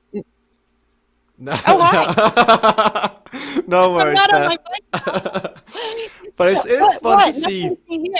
I know that feeling. This is the executive producer trying to catch us off guard here, Beth. I think he's trying to tell us something. But it is Casual Thursday all around the world, and everybody is enjoying it. So this is the last time. I mean, the thing is, guys, Saturday and Sunday, you're gonna be on the edge of your seat. Your nails are gonna be gone come the end of Sunday. Literally, all the way down through. Somebody's gonna win. Everyone's family is gonna be watching. All their friends, dogs, pets, whatever else you've got, the parrots. They're gonna be on alert, tuned in. But here in the front, Beth, this brings a smile to my face. We have Homer, we have Jonathan. These two racers, they don't want to stick with the Butt Patrols. They're giving us a show, and so is Ines. Yeah, I think that it is kind of nice. I know that Jonathan and Homer know each other and ride together in real life. So I wonder if I could move my camera a little bit more. So I wonder if the two of them are using this as an opportunity that they're going to maybe train together because they ride outside together. They're friends, so they can try some stuff out. And maybe they're in communication together too, trying different things. Homer and I on Mondays and Fridays, he's like, "Hey Beth, let's try this," and I'm like, "Yeah, that that's a good idea. Let's try that. So again, you can see their heart rates 173, 184, up there, but not pinned. And, making sure like you're coming around this corner here, making sure they can test out the corner speeds, and maybe Homer's giving Jonathan a little bit of tips, because it is easy to overcook. Some are 50, some are 54, some are 48, and when you're like, heart rate high, as Frank likes to say about your IQ going down, that inverse relationship, you're like, wait, is this the 48 one or is this the 54 one? So having that sort of communication, maybe if they're talking together, that might be something that they're working on together. Further back in the Bot Patrol land, looks like everybody has agreed. Time is up. Let's bring some fire into the stove. Kayla Laguna attacking off the front. You've got Enos Molinis on the back as well. You got Tim's in there. Allison, who put on a great block on Timothy Tomont, who is also in this group. So the Bot Patrol has only got one passenger, two passengers. We've got Casey Shum also down there riding with Thomas Tibbling. I think this is a track they don't need that much practice on. This is more about the endurance. 3 laps of tempo run. As you see Timothy Tomont, the competitive nature getting into him now as he sees his arch nemesis, his rival, Kayla Laguna, bridging up the road. I don't think these two, there's name a better rivalry on CVRcade than Kayla and Timothy. Throughout the last year, these two have just gone head to head on numerous occasions where they just keep changing lanes, they keep blocking each other, they keep one-upping each other with the way they use power-ups, and it's interesting to see how they use this now as Tempo Run comes on through. Again, today doesn't count towards the overall standings, it doesn't count towards the points, the money. Today is about reconnaissance, it's about looking ahead to the weekend and getting a feel for the racing. That's very important on a high pressure environment such as the CVRcade World Cup. I mean, Beth, you're racing this weekend. Does it kind of calm you down that you get to ride these tracks and you know all the power-ups and you don't have to worry? Or does it make you a bit nervous that everybody is getting this free practice?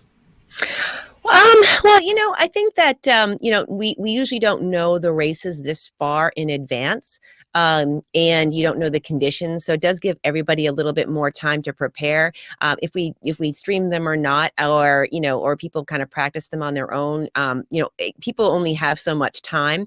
But I think that if there is any, spot of concern, like, oh, this is my weakest point, so I'm going to work on that. Sometimes you can obsess about it. So I think that there's like this object fixation concept, right? I'm a skydiver, and when you land your parachute, you don't want to, if you see a big boulder in the middle of the field, you're like, if you start staring at it, you're going to hit it. You're going to go right smack into it. So you have to kind of not fixate on things so that you don't actually, hit them square in the face. So if you have a fear, if you have something, you have to kind of address it, give yourself the confidence and move on and not get hung up on it. So if you let yourself get spun out because maybe you're thinking about one or two things, that means you're not expending energy thinking about some other things. And I talk a lot about the initiation and the reaction, and trying to be an initiator and a reactor, and that the initiators in these races do well. So I think that this might give people a little bit more time to think about their tactics and how they can initiate in these practice with real race conditions, even though people aren't pinned at 200 heart rate. It does give them the opportunity to try some things. That is a very good point in terms of being the initiator and being the one who really does the changing at the front, because that's really where it comes in. You can do all the research, you can do all the practice, but what it really shines through is executing on that. Now, that was a word I found myself saying a lot this last weekend, where you can have all the right ideas. You can have all, you saw Nigel Doyle literally bringing out his paper bin of all the notes he's taken on every single course and just going, nope, not Dust Bowl Crit, nope, not Aquavello, nope, not Echelon, oh yeah, we're on Dark Matter Velo.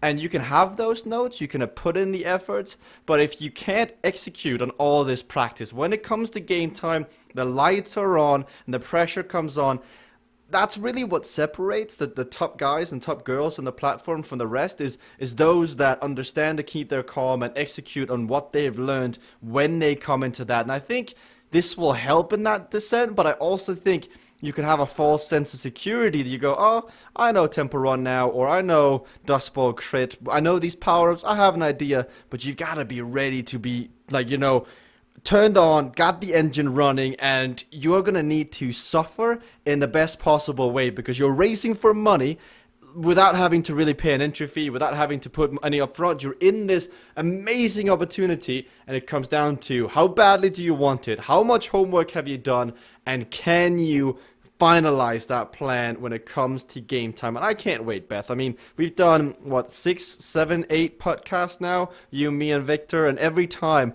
I just get goosebumps thinking about the privilege that we have having a platform like this that actually makes racing fun to watch.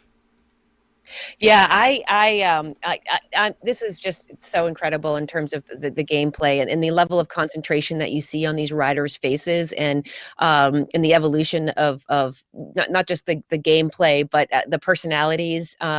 These riders are not only dialing in their own abilities and what can they do, what will they do. They're also anticipating their competition. You were talking earlier about Kayla and Timothy, and here's Kayla and Tim Fulford, the other Tim up front. And Kayla said she wasn't going to go too hard, and when you look at her heart rate, she's the game makes her push a little bit, and I know she wanted to do a little bit of effort today. She's trying to see what she has in the legs,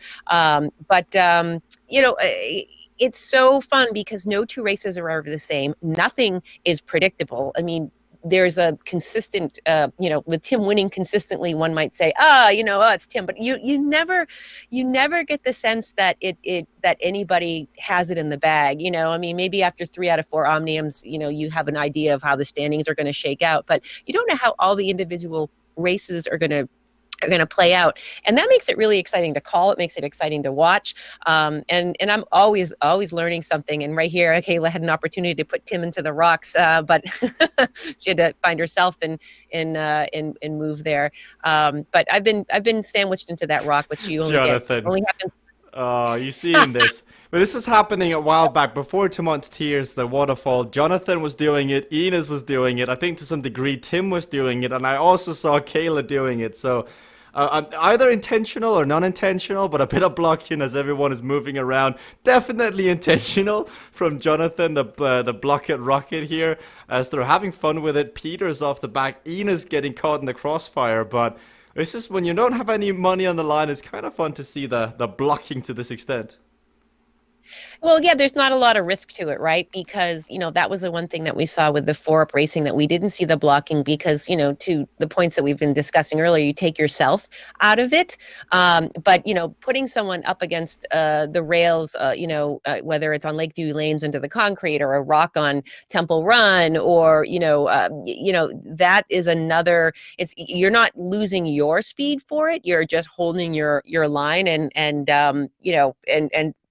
I thought on the way up that Timothy Torrent was gonna keep me in zone K with the bots so that I would be, sandwiched in and not be able to move around the rocks. I crashed myself out well before that, but doing something different.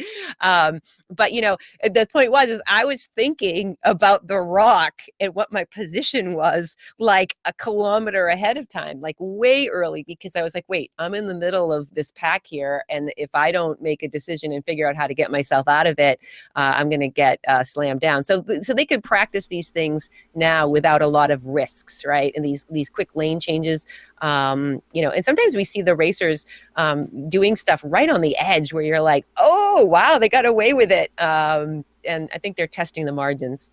I would cut to Homer if I could. Now, Homer Thompson is a great streamer. He's great fun, but fortunately, it's not always the easiest getting Homer into the broadcast. So today, he's not broadcasting in, but he is off the front. He is attacking. He was up there with Jonathan earlier. You saw them kind of taking turns, showing how to draft. And now Homer, one man against the world here. 30 seconds is the gap. Further back down, looks like Block It the Rocket is attempting more of his shenanigans on the rest, but we've seen this once before from Homer. We saw it in the highlights package we showed in Zone K, where it was Homer Thompson on Hypnotic Highway. Now he's trying it again here on Temple Run. It may just be a practice race, but Homer is a man who just wants to get off the front, ride his tempo, and stay out of it. As Peter Castro goes down, Alison Kubota's made it back in, and despite everyone, Beth, kind of saying they want to keep the powder dry, they still do a bit of an effort.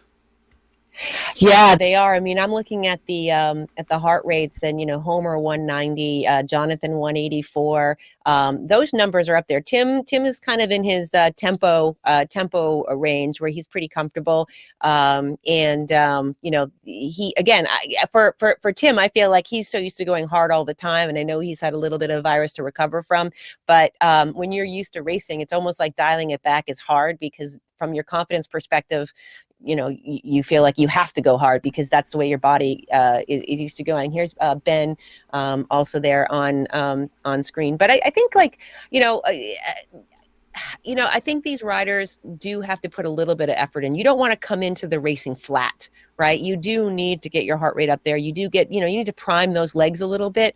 These racers have been racing week after week. So it's almost like it's odd for all of us to dial it back a little bit. It's like, wait a minute, what are we doing? We've been racing, at least 3 omniums a week for 8-9 weeks. Like, why would we do anything different, especially if it's been working for you? So I think it's really hard for these front riders to dial it back. I think so too. We can speak to one of them further back down in the butt patrol. Timothy, you've got your best friend Marie out here on the course. What's it like to follow the butt patrol, and what's it like to have some more casual racing? Harder than I thought. Oh, because they keep wrecking. If they just stay upright. Yeah, see, I can't even hold the box wheel. Yeah, just let them fight it at the front. I'm fine here. Sorry. Short for words. I think Timothy's out of breath. He's working hard to stay with Marie. His special date of the day is on the front. We've got a bit of an attack here, Beth. I know you are one who likes newcomers as well. It's good to see Ines in the racing today. Oh, I love it. I love it. And she's been doing really well because, oftentimes when you see new racers come in, they have a hard time maneuvering the corners and understanding the speed. So I think she must have some coaching, a little bit of coaching and maybe a little bit of practice in here to sort of understand some of the basic concepts, because has she I haven't called a race with her in it before. Is this her first set of racing, or has she been? I believe so. I think she's been secretly training some of these tracks, but I think that I know for a fact this is her first real race. I know she raced way back when, but today, I mean, she's been putting out a serious effort. Whenever I've seen her, she's around 200 equalized heart rate. Yeah. Yeah, no, I mean, she's definitely laying it down, which is so awesome to see.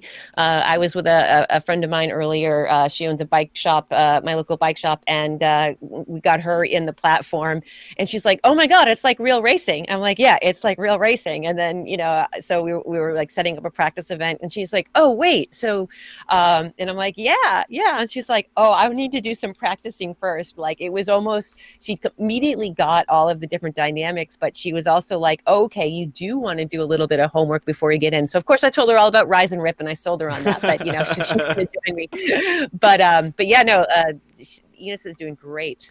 Taking over the world one bike rider at a time, everybody. Beth York. Now, got an interesting situation. You could see Tim just mouthing the words, "Come on." Ines is at 202, or she was just at 202 equalized heart rate. So I can imagine she's on the limit, and Tim's going, "Come on, now is the time to push in," because Tim is keeping Kayla, he's keeping Jonathan Heron at bay, and she's trying to bridge her way. A second place here is up for grabs. Homer, fantastic ride here. 200 equalized heart rate near for him, as well as he's getting away. But here comes Kayla Laguna. She wants to ruin the party for the Fulford household. She is rocking the CVR kit. She's back in the racing, and now we're coming to the pointy end of Temple Run. But Tim says, "Nah, I'm still here." And Beth, does it ever, like, Tim is known for having like low heart rate, and now more than ever his heart rate is lower because he hit, what was it, 207 when he was sick on Saturday. So is it discouraging to see him at 175 when you're like 196, 204, 195? Well, I mean, I think that there's a different like physiological cost to him, right? So that's another thing I was describing to my friend, is that like when you're racing, you're like, the equalized heart rate is a good way to gauge, someone's freshness and the physiological cost of their effort. You just do know that Tim's fitness, when you guys are doing, a similar output in terms of equalized watts, and the heart rate is so much lower, you're just just kind of like marveling at that fitness, because you do know it's not like, oh, this is, that's because, his heart rate is lower, right? It's all equalized. So, Oh. oh, Kayla goes down. Oh, her face there. Oh no. It is a high She just skill hit the rock. course, so there are rocks in the road, and I think Kayla just met a few of them. You get so used to riding it low skill, you can see face not happy with that one, but someone that is probably near the frontier. Jonathan, Tim, and Enos. 1 kilometer remains for Homer Thompson on the front. We've seen a few block it rocket maneuvers, but Jonathan's heart rate is up. He's gonna have to spend a bit of energy, and I think he's gonna try and slot in here perhaps and do some messing with Tim Fulford. Yeah, well, it'll be interesting because I know that Tim has talked before that he wants to, and Jonathan wants to go again head to head with Tim. So, here's going to be the sprint. It does get a little bit technical at the end of this course. I won't talk about the mistakes I've made with Tim at the end of this course. But What do you mean, the we're ahead final of corner? It was the final corner. I know. Yes, it was. It was like, it still makes me winch because I'm like, no. But 'cause you do, when you do this course and you do it well, and then it's the last 200 meters that is your undoing. It's hard to take, but it'll be fun to see how they play that, because also the cornering positions we saw in the last race in K, we saw Tim and Casey kind of lining up. I think it was Casey that had Tim to the outside, and then Tim slowed down and came to the inside. So lane position is also important with the max corner speeds here. So it'll be interesting to see how they play the last bit here. Now, Homer Thompson on Victory Boulevard. He has done it solo pretty much from the beginning to the end. Amazing racing here from Homer Thompson. He takes the win on Tempo Run. We can only imagine the suffering he'd gone through and the enjoyment. Another victory in the book as Enos Monis goes down. You can see Tim's reaction saying, come on, get back on it.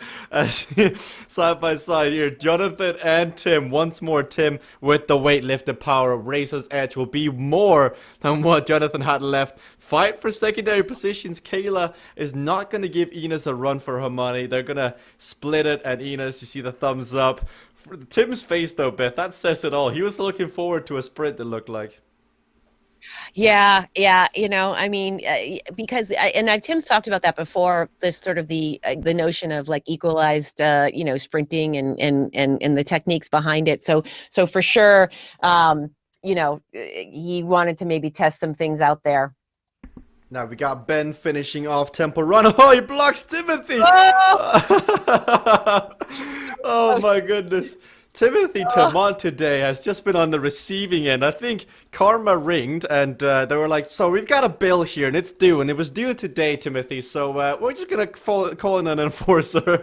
So Ben, Casey, giving back some of the love that Timothy has been spreading across the platform. I think Ryan Goldenberg somewhere is watching saying, you take that, Timothy. Take that medicine, and you take it just like that. But you see Tim coming to the edge. We do have Tim on the broadcast. When Enos went down, you come into that finish, Tim. We can see your reaction to it. What happened? Well, so just before that, I told Enos to hold her line and keep Kayla on the outside, and then Kayla crashed, and Enos was just like, "Oh my God, you just made me crash someone. That's just not fair. That's not nice." And then coming into the end, I was like, "Just hold your line, 42 around that corner, 38 in the sprint," and then she just she did, I think, what's now called the Timothy Tamont, which is fat fingering into someone or a blocked lane. So I was going to take fourth, but I took second over Jonathan instead. A Timothy Tamont. That, ooh. I'm sure Timothy wanted something named after him, but that one might sting a tiny bit. But Tim, last bit of practice here. You see Dustball Crit again. You seem to be having the legs. You've got the heart rate down. What's it going to take to beat you this coming weekend? Oh, anything or everything. Like, it's not. As Beth, I heard Beth say about equalization. Like, take me to. Oh, I think we just lost Tim. Oh, he's just gone away as somebody else seems. I'm not sure exactly what happened there. We just lost Tim, but we do have Beth still with us. I'm not sure. It looks like somebody just joined, and I think Jonathan Herone just replaced Tim mid-interview. So I'm not sure how that happened. But Beth, I think Tim was going to make your point once more.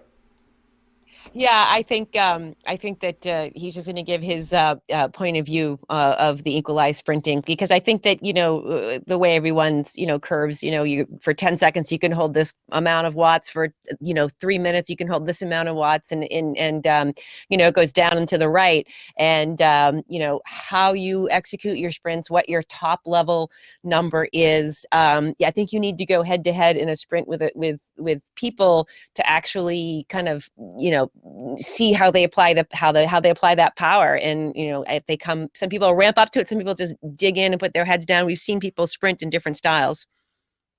Now we do have Tim back, and I'm sure Tim will let him be there. I'm not sure why Jonathan joined in today. So the way VMix calls works around is that everybody do have the VMix calls, but prior to the day, usually make the rounds. I'm like, hey, who's racing today? Who'd like to get on the broadcast? Now I didn't know Jonathan was racing, but everybody does have still the numbers laying around. It looked like Jonathan was like, this is my call. I'm knocking on the door and I'm taking Tim Pulford out. If I can't take him out in the racing, I'm taking him out in the stream. But that's hilarious. Ben, 17 seconds before we start racing, that block on Timothy looked quite filthy. Yeah. If you live by the swords, you die by the sword. So, like you said, a bit of his own medicine for Team Cycling Hub, but it's all good fun. Oh, I love it, Ben. I'll let you focus on... I'm not sure if that's Moti Pikelny's kid who's made it all the way across the pond. No, we do have Ben Shuey along, Sasgat supporter. We've heard it before in the broadcast. Always good to have cheerleaders. Beth, I know your kids are very engaged as well in this whole cycling, adventure we're on. Yeah, they definitely pop down on the stream, and they will mouth words to me like, "Are you on? Can I talk?" And I'm like up out of the saddle, digging up a climb, going, "Yeah, you can. I can't. I can listen." And it's funny, the multitasking. I don't think Tim Fulford is arranging play dates while he's on his bike, but oh, you never know. I mean, it's Team Cycling Hub. I'd never put anything out of the question. Speaking of which, we've got Enos on the front, Timothy in third, Allison, who's kind of been under the radar. She isn't streaming in today. Wasn't streaming in Tuesday either, but I'm sure we'll see her this coming weekend. She put on a block on Dark Matter Velo. Is it time for Allison to take off those gloves? Because I think if you were to do a poll, who's the most polite racer, I think Allison would win hands down. Well, and I don't want to, I don't know necessarily if it's polite. I think that she knows what's going to serve her the most, and over time. So I think she does some calculus of it's not worth that to me to do that here when I can do this other thing. But I think when push comes to shove, it looks like she went down. But I think that she's going to do what tactics serve her the best, and I think she's making a calculation over short and long term, right? Because she's not going to have anyone holding a grudge. If she does, continue with more of her, polite racing, it gives a little bit of good standing in the community and good cred. But I think that when it comes down to it, she's going to use the tactics and strategies that work the best. It's nice to see Ryan here on stream in the racing. I can't quite see what his shirt says. Turkivation. Oh, Turkey Trot. Road race. Yes, Turkey Trot. Mm-hmm. Well, Ryan, I do know, is sick, and it's funny, this time of year there's a lot of sickness going around. Victor has been sick for the last 2 podcast recordings. He's now just recently passed that on to me, so I'm battling it through. Ryan can barely speak, and also Tim with the virus last Saturday. Is that something you fear, Beth? Is that something that's actively in your mind when you're racing over 9 weeks? Is that sickness? Yeah, well, what can happen, right, is training and improvement is just accumulation of tearing your muscles down and then repairing them, tearing them down and repairing them. And recovery is really important. And, people, particularly my husband, makes funny when he sees me like, rolling and I'll be like, recovery is part of my program, man. And some of us need more recovery than others, right? And what can happen is, the times that I've broken my body down, it's usually from overtraining. It takes a while for athletes to understand what works for their body, particularly competitors, because competitors, you're like, just tell me what I have to do. I'll do more. I'll go harder. I'll go longer. I'll do it, but really you need to honor the recovery that your body needs. And I think that it's really easy, particularly when you're doing well, to push it a little too much, because you start to feel invincible when you get really good level of fitness. You start to be like, oh, it feels so good. Oh my gosh. And then you don't want to lose it, right? You get a little bit afraid that you're going to lose it. So it really is trying to listen to your body. And I know, I use a heart rate, like a heart rate Fitbit, just to kind of keep track of my daily resting heartbeat. And I kind of pay attention to when it changes and fluctuates, and it kind of can anticipate when I might be a little bit run down, but don't know it yet. So I think these racers do have to watch, but it's a time of year. Everybody's got colds, when the weather changes. I do like what Timothy Tamont is trying to do here. He's like, yes. I think in terms of outside the racing as well, Beth, but because he saw that the racing this weekend, you have to do 8 races on Saturday. He's like, I need endurance, and I need endurance now. So Tuesday, he does 2 zones, and then today he's like, I gotta do 2 zones. I'm not sure how efficient that is. Well, so typically, with sort of the training fundamentals, you see people build their endurance first, and then they build on sort of the high-end punchy sprint fitness and the 2-3 minute fitness. So usually you try to get a big base. It's like a pyramid. It might he'll have to definitely refuel, because he'll be using up a lot of glycogen stores that he hasn't used in his body. He's used to getting that lactic acid burn and using that type of a fuel in his muscles. So getting the endurance in there, he'll have to do. I mean, he's younger, a little bit younger than me, so he'll probably recover faster. So it might work for him. I need to have like a few weeks in the tank of endurance for it to really take effect. Take some peeps, Timothy. Peeps. That's all I hear. That's the good stuff. Peeps. But we're having a fascinating development at the front. Ines Molyneux versus Alison Kubota on Dustball Crit, as Ben Shuilong here comes on by for a very long time there. The 2 riders, they were working together, and then Alison was like, this is going too slow. I'm going to attack off the front and ride solo. So fascinating development with the 2 riders, and Ben is here as well. And so with 1 lap to go here, it's wide open. Yeah, well, I mean, I think that it's funny that Tim got cut off when he was also saying how Ines had accidentally took Kayla out and was feeling kind of bad about that. But I think that it seems like she wants to be up there, and she's fighting for that 3rd place there and holding Timothy back. So looks like Alison just kind of launched off that hill off the front there to try to put the hurt down on Ben, to see maybe if she'll get him to react a little bit.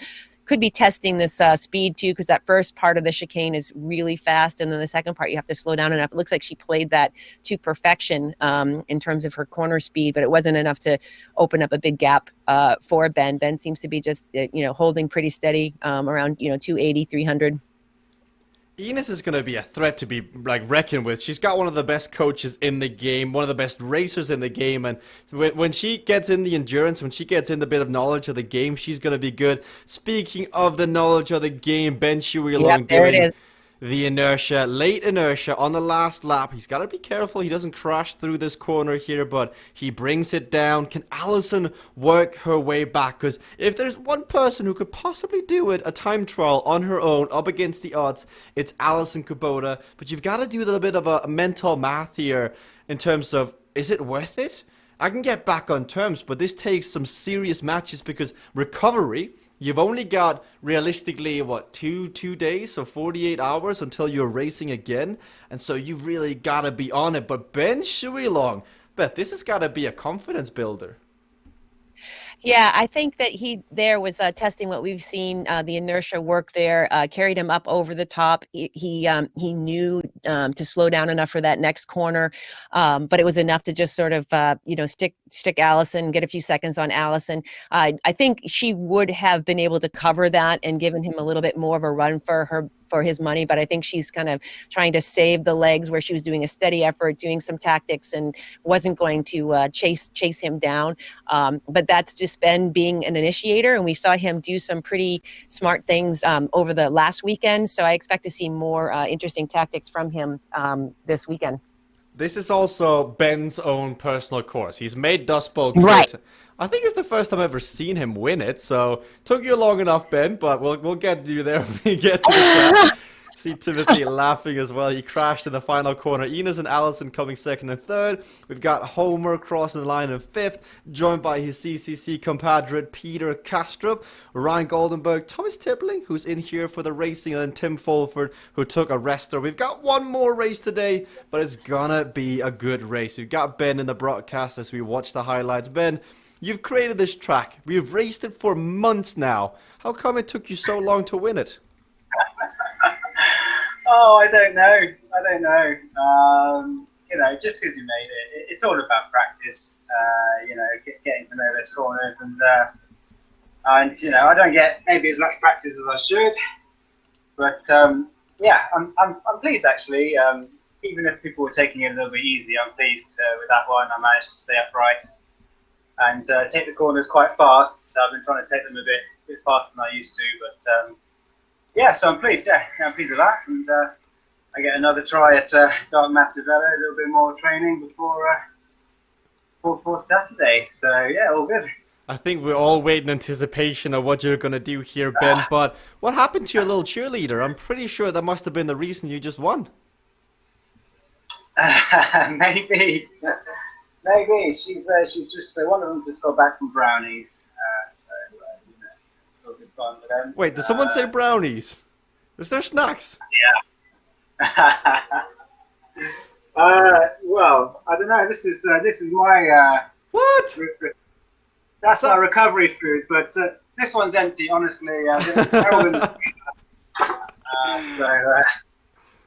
oh my god, you can just never escape the snacks. This should be called CVRcade. I mean, probably a better name out there, but Ben, I can't wait to see you in Dark Matter Velo. Hopefully you perform well. We got fourth in the last one. Beth isn't racing this one, I believe, so maybe one further spot up.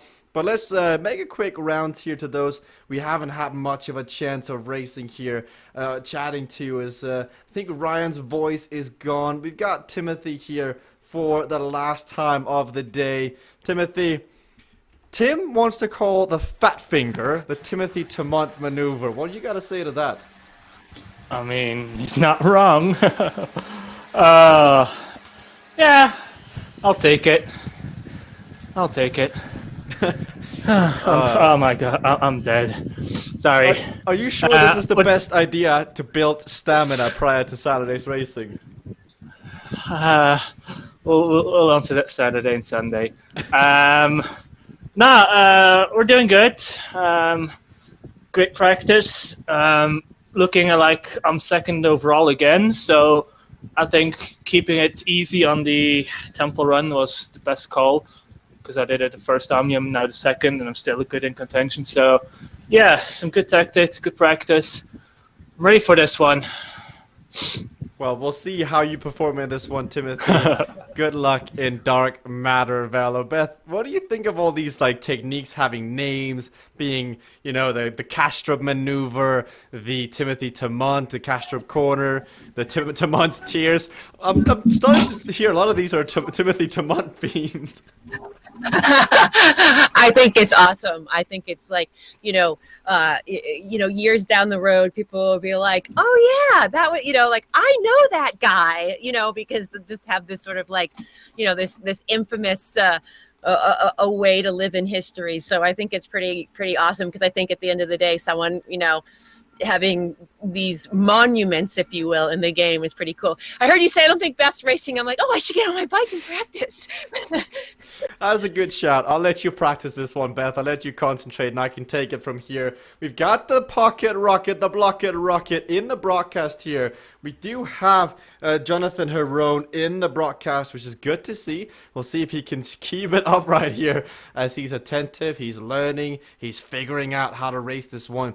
I am picking up here that Peter Castro is learning how to race Dark Matter Velo, seeing really good things here from from Peter Castro prior to Saturday's racing. This is a very important race to understand, and then just like that, the commentator's curse. Peter Castro, the Flying Dutchman, bites the dust, but Timothy Tamont comes on through. Him and Ben Shuilong side by side. Here they go on Dark Matter Velo, the final race before we're racing for money. Get all the pre-race jitters out of the body, because this is the last freebie you get. The next official CVRcade World Cup race after this, you are racing for that very large prize purse. As Ryan comes on the inside, we heard Beth, she wants to get back on, she wants to practice. She does favor those outside lanes here, wants to stay out of the congestion, want to stay out of the blocking. She wants to choose her own lanes. She takes a longer route on through, but there's blocking coming up. There's riders, but she comes through safely. Can Ryan Goldenberg put the pressure on Timothy Tamont? He slides through twice. No fat fingering there, but he stays safe. But Ryan is gaining on him. He's Mr. Conservative here. As he takes the inside lane, he comes on through with more speed than Timothy Tamont. And the overtake on Dark. And they both go down. And they allow Kayla Laguna to come through. Ryan's face says it all. Allison goes down. But now we watch as Ben, Beth, Kayla come out in first, second, and third. Kayla Laguna back on Dark Matter Velo, but still 2 kilometers remain. 6 laps of racing on Dark Matter Velo is a lot. Ben Shuilong is putting the pressure on. Last lap, he's all out of Ben and Jerry's cookies. I'm sure he'll have a refill after this, but how many is he going to get? Depends on if he wins or not, as Timothy Tamont goes down again, as being passed by everybody out on course.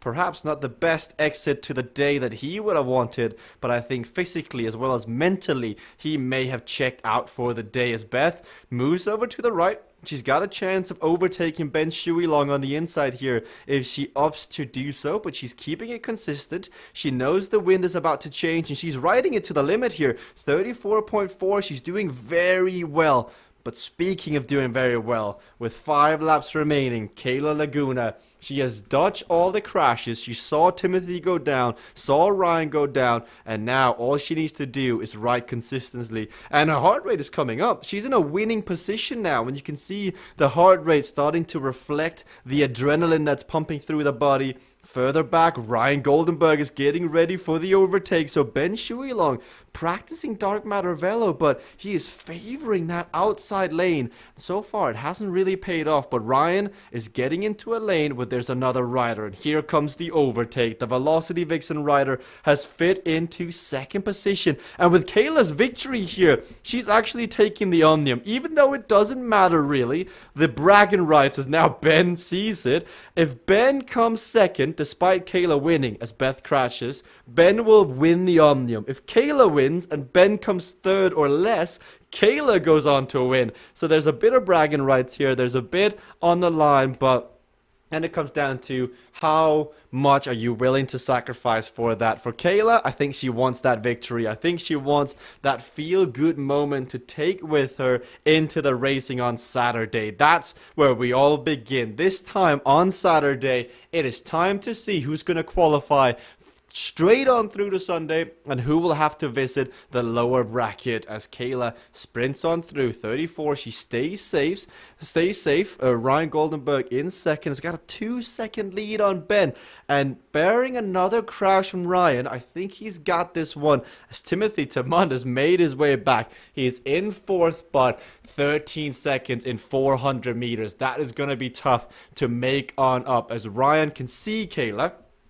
You can see the 2-second gap right up ahead as they start the final lap of racing, and Ryan testing it. You can see him getting a bit angry there, a bit frustrated with himself as he's trying to test his luck. But what this does, it puts Ben back into first position. Timothy's back in fourth, and Timothy on the final lap, as we catch Kayla here, coming on through. Timothy can go back up, but Kayla, she needed a bit more luck from Ryan there. She does take the stage win on Dark Matter Velo, but a potential last, Omnium was on the line. Wasn't meant to be, but takes the stage win. Ben Shuilong, second place in Dark Matter Velo, and wins the Omnium overall. That calls for another cookie as a Ryan. 2 crashes. Timothy, 2 crashes. Allison, Beth, Enos, Homer, Peter, Jonathan Herone, Thomas Tibbling, and all the way down here. So we have the Blocket Rocket with arguably the best hair we've ever had in the broadcast. Massive kudos and rock and roll as we see the highlights of Dark Matter Velo once more. Ryan Goldenberg getting visibly frustrated today. Not the best preparation you want ahead of this weekend's racing as we see it. Now, that is all she wrote for the streaming here in KNL. We've got more racing tonight with Zone T, where Beth York is going to be in the driver's seat with Jennifer Garcia, Luis Sobraniz, Kayla Laguna, Ernest Darlin, and Nigel Doyle will be back for one last practice ahead of this weekend's racing. While we've got him, why not talk to the man with the best hair on the entire platform, as I think he's just jumped off. But Jonathan, you were late to join the stream. How have you enjoyed your racing tonight? It was good. Good experience to try the corners out. I think you'll be surprised on Saturday. I'll do a lot better. So I'll say that. Single-handedly, your biggest supporter. I was disappointed to see the amount of crashes you had on Saturday. Is that something you've been working on? No, not for today. Oh, but I've been looking a little bit more at I've been looking at the speeds of the corners, so you'll be surprised. Well, I'll be looking forward to it. Thank you for taking the time, Jonathan. Good luck on Saturday. Let's see if we can keep the crashes down. Now, last few words, Ben Shuilong. Second place on Dark Matter Velo. It wasn't a win, but you end up winning the Omnium. Does that mean the Fred Whitten jersey gets to come back this weekend? Yeah, probably. I didn't do so well in the first Omnium, but hey, I'm pretty pleased with that, especially considering I didn't really go for it in the second race.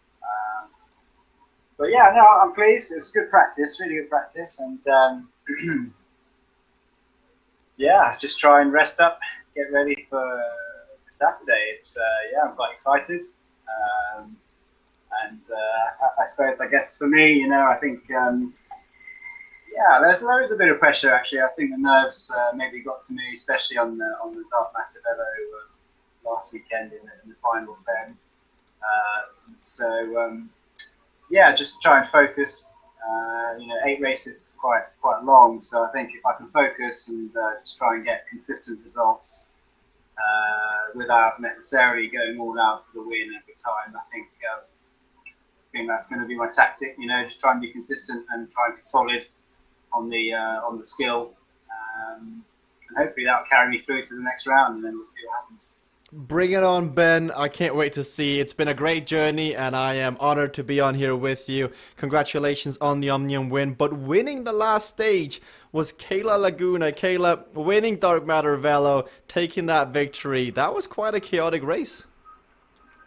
Yeah, it was, especially with the back and forth between the standings between Ben and I, with Ryan back there and how he placed. It just really makes it exciting going into Saturday. Hats off to Ben for taking it. But, it just goes down to how each event matters. It goes back down. They were so close in the points. If I didn't crash on that one corner on Temple Run where Tim and his team just cornered me in on that corner, I could have maybe just took off the overall Omnium win. So, it's crazy to see how the standings change throughout each event, and that's what makes it exciting. So I'm really intrigued to see how the racing unfolds on Saturday and how each little thing adds to the very end result.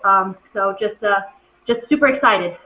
Well, congrats on taking the stage victory ahead of this weekend. I think we all share the same enthusiasm and excitement for the weekend's races, so look forward to seeing what you bring on there, Kayla, as we watch the finishing highlight one last time. Why don't we rock all the highlights? We've seen KNL. Fortunately, Beth had to jump off and attend something else, but we've got all the highlights for you to see here with Zone K and L. Plenty of racing is on display. There's one more Omnium before the racing this weekend. It's Zone T tonight. So if you feel like you need a bit more practice, you can get it so by racing again tonight. So Zone T, look up on the official website when that is in your local time, and you can practice these 4 tracks one more time ahead of Saturday's racing. But plenty of testing went on. Racer's Edge in Country Rally is going to shake things up. It makes everyone go quicker, it changes up the dynamics, and I think a lot of riders today learned a few lessons that they will take with them ahead into the racing on Saturday and Sunday if Country Rally with Racer's Edge comes up later on. I know for a fact it comes up on Saturday towards the end, so that's something you may want to look to practice more if you didn't feel like you really succeeded in your practice today. You can always go in the game, set up your own event, and get practicing, get testing on your own. But the finish here between Casey and Timothy, it may as well have been for all the marvels, because here you see them go head to head. Timothy giving it 1200 equalized watts, Casey keeping a bit in reserve, and Timothy taking the victory here on Country Rally. That was later to be reversed when Casey Shum pulled one over on Timothy.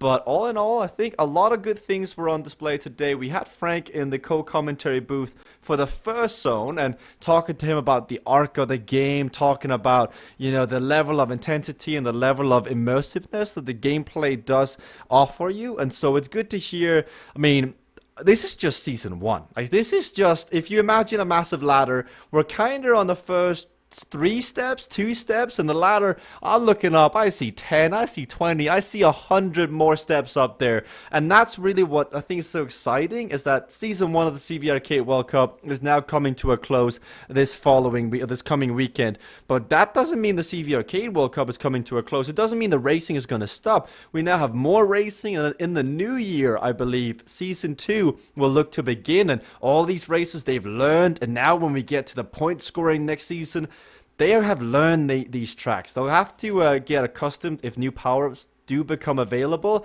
but I can't wait. I mean, look at Casey, look at Tim. They're playing to the camera, but deep down, they both equally want to win this. And then you see Tim here coming through the corner, knowing how to beat Casey, a bit of showboating as well. I mean, it's heating up. And with these practice races on Tuesdays and Thursdays, they may have looked a tiny bit casual, they may have looked ready, but some have spent energy. Some have gone into the red. Some have been, you know, cloaked by the red mist, and now they're going to have to rest up, put their legs up, and somehow emergency recover, because they didn't intend on going so deep. And others have gotten into the heads, that they have been slightly tilted, maybe a remark, maybe a block, maybe the way they rode, you didn't like it, and now come this weekend, you're going to keep extra eye on certain individuals. You're going to be extra attentive on certain corners and certain obstacles to know, in the warm-ups, in the practices, on Echelon, on Country Rally, I made a mistake here. I perhaps went too quick there. I should keep an extra eye out on this, and I will not make that same mistake again. And I think that will be the mentality that we see on Saturday. Now, Sunday is a different animal, because you have the lower bracket first, where those that don't get direct seeding, they have to come on through, and top 4, which isn't that many in the grand scheme of things, move on through to the semifinals. Then you have the semifinals, 8-up racing. That comes down to, are you lucky with the seeding, getting your teammates into your group? How do you fare across the racing? Have you recovered from last week? How are you feeling? But the intensity of the racing, now you're not racing for $3,000, you're racing for $5,000, and some, they didn't win anything last week, or they won something, but in their eyes, I mean, even in Casey's eyes, in 3rd spot, he's like, I'm not entirely happy with this, and there's only really 2 spots up for Casey, and he's going to be looking for each one of them. Unfortunately for him, they were both occupied by Sebastian Kuhn and Tim Fulford, and neither of them will go down without a fight, and that really sets the stage. we have already had the mid-season finale with the bracketed session tournament, and now it's the grand finale. No more singing after this. No more racing after this for 2020, or no more CVRcade World Cup. There'll still be racing, but no more CVRcade World Cup before 2020. Do you want to be the grand champion? Do you want your name written in the sky? Do you want to go down in history as the inaugural winner? We all remember where the CVR World Cup started in Roanoke. We all remember that had, humble beginnings and what it is today. Same thing will be for the CVRcade World Cup. This is where we are today. Whoever wins on Saturday, when hundreds and thousands of viewers are watching on Mixer, they're watching on YouTube, on Twitch and Facebook, and hundreds and thousands of users are racing against you, you were the inaugural winner. And I think that's starting to hit in with some riders that, man, I can leave a legacy here. I mean, I can really, first of all, I can win money, but there's a lot of honor and pride. The CVR World Cup has rich traditions, and now with the CVRcade World Cup, we're starting that once more. Who will be the one to fire the first shot? Who will be the one getting their star written, on Hollywood Boulevard come the end of this? As we now see the rematch of Country Rally. Timothy it does beat Casey for the sprint. Tim wins the stage, but Timothy and Casey having a bit of fun with the blocking. And blocking, there was a lot of today. There's more blocking here with Jonathan Chiron taking out Peter Kastrup with the blocking. So Jonathan having fun. You heard what he said. Today for him was more about learning corner speed. So different layers to learn on the cake. You gotta learn corner speeds, you gotta learn how to be in a pack, how power-ups, how the wind, how the tracks, and everything. Every layer, you get a bigger and bigger cake, and right now it seems like Tim has the biggest of all cakes in the CVRcade world. He's got everything going for him, but he was rattled. You heard what Frank say today as well, that, he seems to get a bit nervous in the initial rounds. He needs to settle in.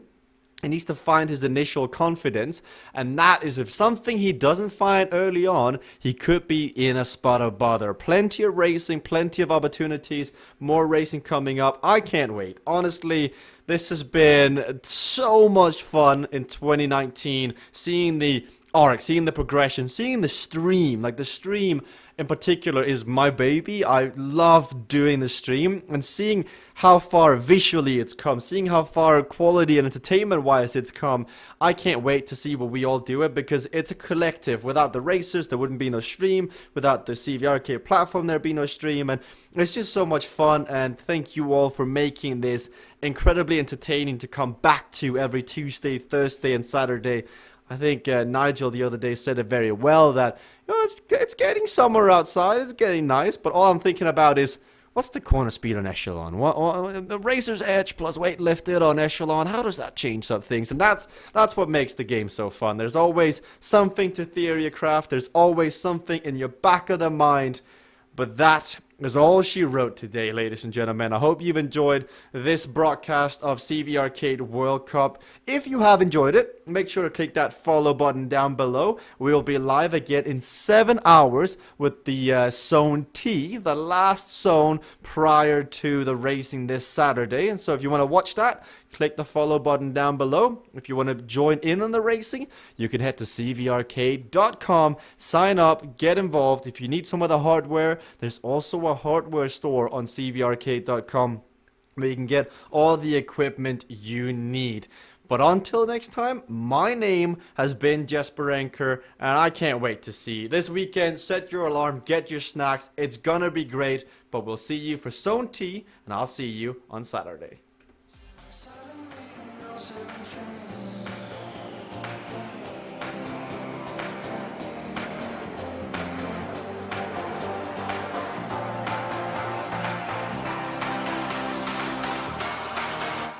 But no, Beth, your goes crashing down. Termination, the suffering, the ability to... And she's unleashed everything in this attack. See just how much that win means to him. All the marvels. Kayla versus Allison, and to the line. Kayla Laguna takes the victory.